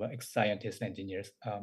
So yeah, thank you for this amazing immersive community and the Polis. Thank you. All right. Well, congratulations again on putting an absolutely beautiful experience into the universe, and I really hope more children will see it. So thank you so much, and congrats again.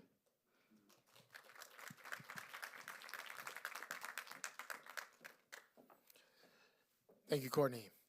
We've had 7 award categories since this year. We don't add a new one lightly. But when 3D AI video showed up and we saw what creation could do and what the creators were actually making, we didn't really have a choice. Introducing for the first time the 3D AI Creator of the Year Award. We partnered with DOVR Video Platform,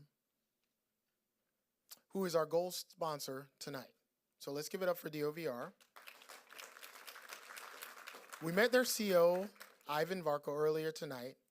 Thank you, Ivan. We're pleased to have immersive filmmaker and creative director, Yasmin Elayat, here with us to present the award. Thank you, Yasmin. Thank you. I'm excited to be here. So let's be frank about this. What AI has generated most of is controversy. Concerns about its impact on jobs, intellectual property, and the environment are valid, well-founded, and need to be addressed responsibly. AI-generated content even cannot be copyrighted in the US. What we don't hear enough about is the creativity that it unlocks, how it democratizes content creation, empowers people to imagine and express in words what they want to see. If people choose it to make something beautiful and interesting, if it awakens an artist inside someone, then we're all for it. And now that 3D AI video is here, it's immersive and impressive. It's novel, but it's more than a novelty, it's incredibly creative. So the Polys is here to recognize it as a new canvas. And the nominees for 3D AI Creator of the Year are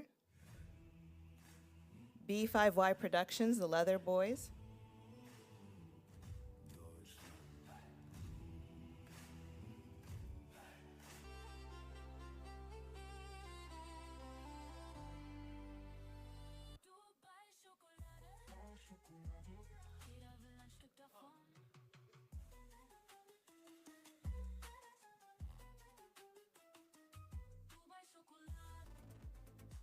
Blue Tree Art,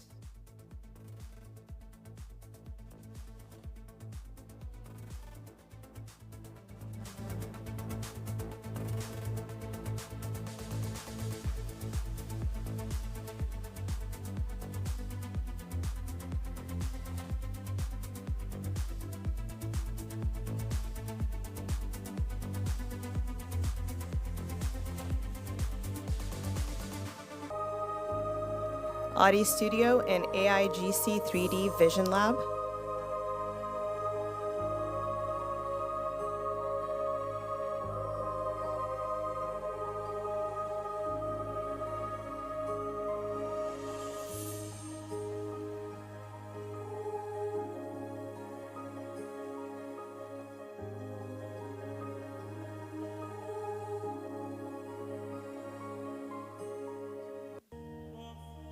Rain Balsma,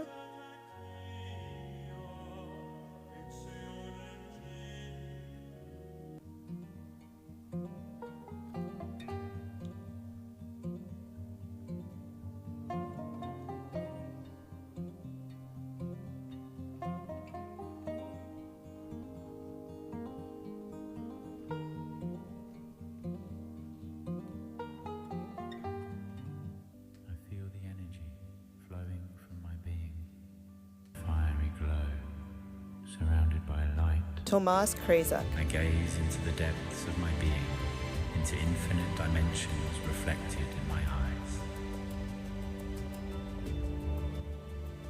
I enter these spaces where I meet the true self, at the heart of everything that is, in the cosmic symphony of freedom and joy.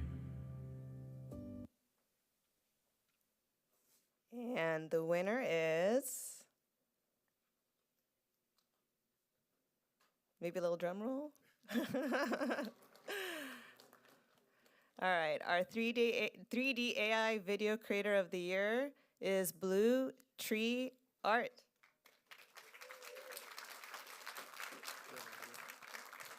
So Yasmin and I will accept the poly on Blue Tree Art's behalf. They're unable to be with us. And we'd like to thank DOVR once again for sponsoring this wonderful new award. So,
At first, the Polys were called the WebXR Site of the Year Award.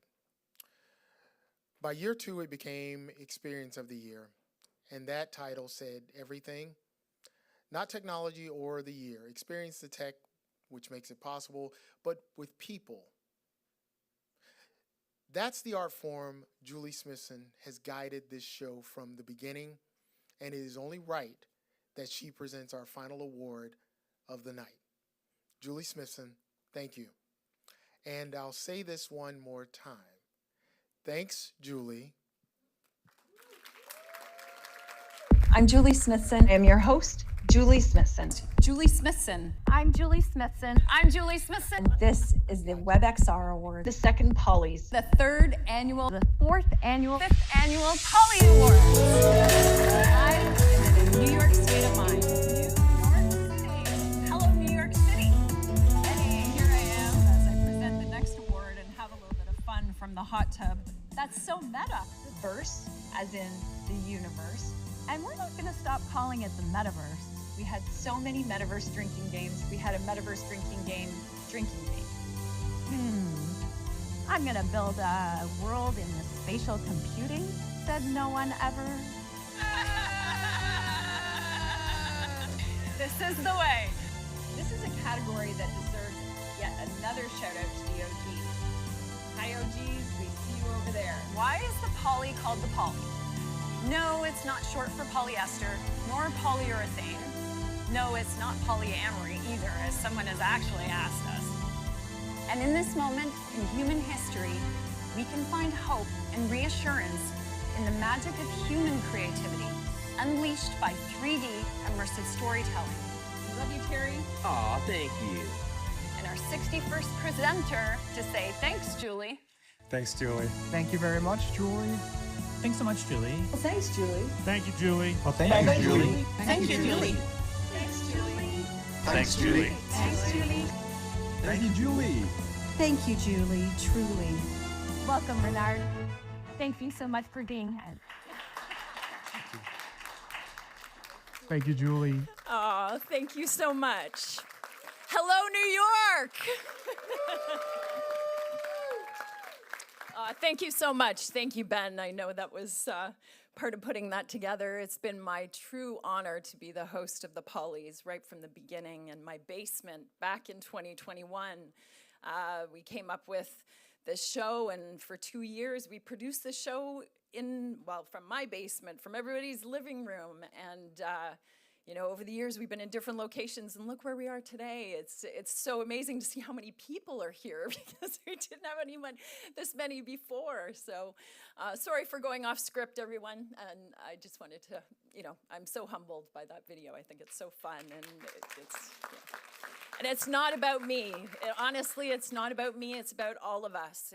You know, we rise the boats together, and I think that's in my script here. So I'll stay on script, but it's never been just about me. It's about all of us, and all of us doing this together and growing the community, growing the industry, growing the technology, and look where we are today. So I am here, and I'm honored to be here to present our top honor.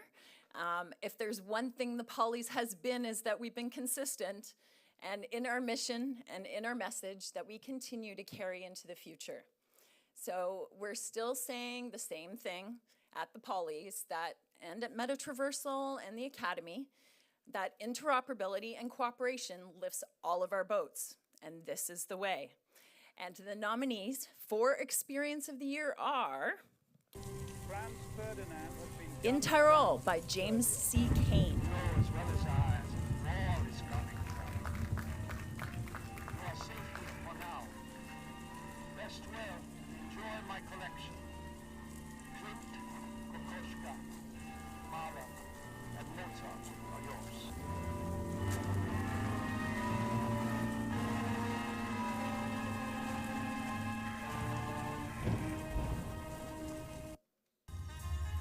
Ship Happens by Cause and Christie Immersive XR Design.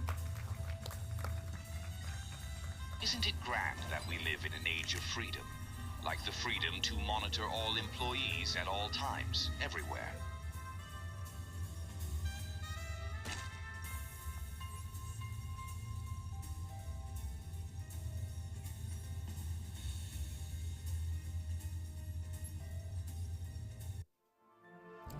Walltown Wonders by Cyborn.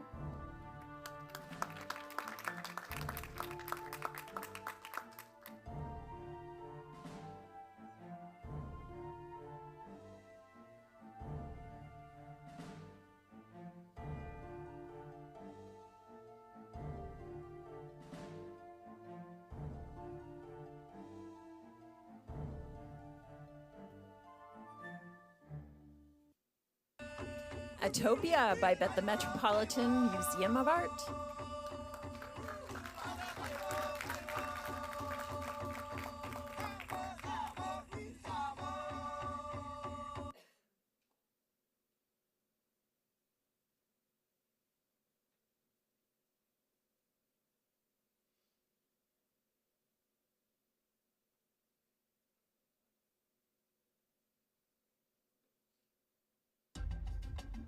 Burner Sphere by Big Rock Creative.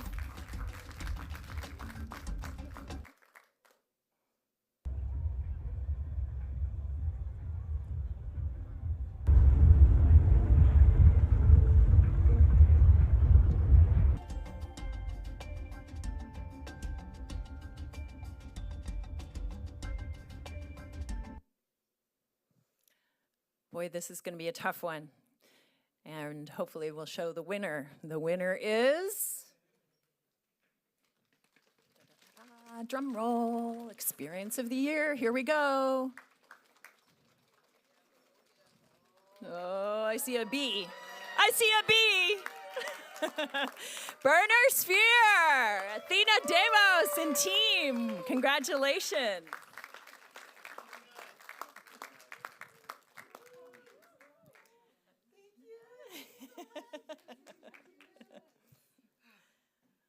Amazing. Come on up here, Athena. Congratulations. Do you want me to hold on to it? Here, do you want me to hold it? Okay. Here, do you want me to I'll be your award hold. Oh, Okay, okay. you be the award. Thank you. Do what you do. Okay. Okay. Woo! It's amazing. Oh my God. Ah! I'd like to thank the Academy. And I'd like to thank Ben for letting me be able to say I'd like to thank the Academy. I've always wanted to say that. I'm going to do a bunch of thank yous, and then I'm going to talk from the heart. But I don't want to leave anybody out. First, oh my God, thank you, Doug. Like seriously, round of applause for Doug. He puts his hands on every single world, every single line of code, like everything, and it wouldn't exist without him, so thank you. Our co-producer, Justin. Thanks to our devs, Alon, Steven, who was nominated this year for Best Developer, Nick, Bo, and Eli, our modeling team, Ignacio, Mike, and Pearl. Ignacio, my God, thank you. Our film team. So these are people that come to Playa. Hugh, Keely, Harper, Ian, Lindsay, Cause, Christy, Logan, Ender, Alicia, Barry, Wolfie, Ignacio, Mike, and Josette. Thank you to XGrid. Oh my God, they gave us a camera to play with at Burning Man. Said nobody ever. Insta360 for all your support. Our community outreach team of Andrew Shark, Angelina, Michelle, Alicia St. Rose, Laura Collins, Swirly, Mr. E, and Digital Wild, and especially everyone at the Burning Man Project, Stephen, Mary, and Peter, Kirsten, Dom, Leslie, Shelby, Martin, and the entire Burning Man global community. And thank you for believing in this project. Communal effort is how Burner Sphere happens, whether it was BRCVR and the new evolution, which is Burner Sphere. It's not a line in a spreadsheet. It's not ROI. It's all of us. It's social capital. It's that we are building this together as a community. And we build it for all of us. Burner Sphere works on Mac and PC. You do not need a headset. It's available on the headset. It's available on the Quest. It's available on PC VR. But we want this for everyone. And we couldn't have done it without all of you. How many people here has been in BRCVR and Burner Sphere already? Like, can you guys see your hands? I can kind of see hands through this light. Wow, there's a lot of you. Awesome, oh my God. So thank you so much. Thank you, Ben. Thank you, Renard. No, stay right here. We want to take some nice shots of you accepting your award.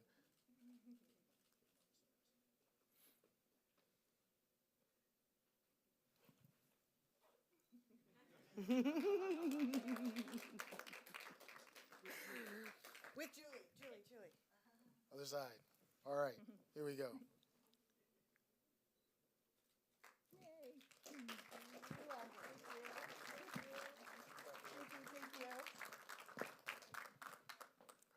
All right, and that's our show. Don't go anywhere.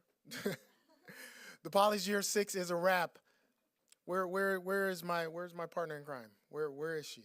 Where did she go? Ah, there she is. Ladies and gentlemen, Ashley Coffey. Renard, you're amazing. Thank you so much for rolling with the punches, and thank you for everyone for just being here and being a part of this special evening. This is awesome. This is awesome. So look, let's do it. We want to thank you all for joining us here at the SVA Theater and at our watch parties all over the world. Yes, thank you to our watch party hosts, Paige Dansinger and DJ Smith and Engage, and Thomas Zorbach, the Immersive X, and Ivo Haining in VR chat. Yes, thank you to the people that made this come together and made this show happen, starting with our director, Elena Pesh. Where's she at? Yeah, she's right here. And hey, Ivo. Yes, give it up for Elena, everybody. She's awesome. Huge props to our returning technical director, Beth York, who is also our opening act and entertaining us during the earlier moments here. So it's a very tough job, and nobody does it better, really. So thank you, Beth. And last but not least, thank you to our sponsors, Deo VR, SN1XR, the Kronos Group, Immersive X, and a Media Combo, our partners that help put the show on. And last but not least, Looking Glass, who enshrines the Poly Trophy in their holographic displays that last 4 years. Wow, 4 years. Thank you so much. Thanks to Toby Demo and Prodigium. Okay, say it with me, everybody. Prodigium. And you got to put a little bit of zhuzh on the end, for helping us to put on this ambitious broadcast engineered by Avery Venable Turner and the whole team at Agile Lens Immersive Designs for their sensational contributions to this show, which allows our in-person audience to experience mixed reality. And to the platform partners, DOVR, Arrival Space, and Engage. And thank you to Ling Yu team for bringing our friend, the teleported robot. And thank you to Emmy and Dr. Yuan for making it happen today with the Z-Stars team's help. And to all of our presenters, red carpet guests, and the team members who helped produce the live event, and the good folks at SVA Theater for taking good care of us. We'd like to call out our unsung hero, Helene Irwin, for all that she does behind the scenes. Ben doesn't do it by himself. So thank you, Helene, for all that you do. And thanks to the Poly's creator, Ben Irwin, and the entire Irwin family. And yes. And as every year, special thanks to Marcia Carter. All right, we'll see you this December at Mission Responsible 4. And we'll be back next year in March. That's right, Courtney. I will be back next year in March for the 7th annual Immersive Awards next year. Thank you, Ashley. That's our actual high five for all those haptic fans out there. And this is the conclusion of the Poly's 6th annual Immersive Awards. Good night, Ben, Helen, Beth, Julie, Karen, Allison, Alex, and the robot. Join them. Come on, everybody, come on upstage. Come on, we want everybody that I just called out. If you heard your name, come on. Yep. Oh, yeah, Bob Barker. Come on down. We're only allowed 10 on the stage? We are. Is there a fire marshal somewhere around? I don't know. Let's break some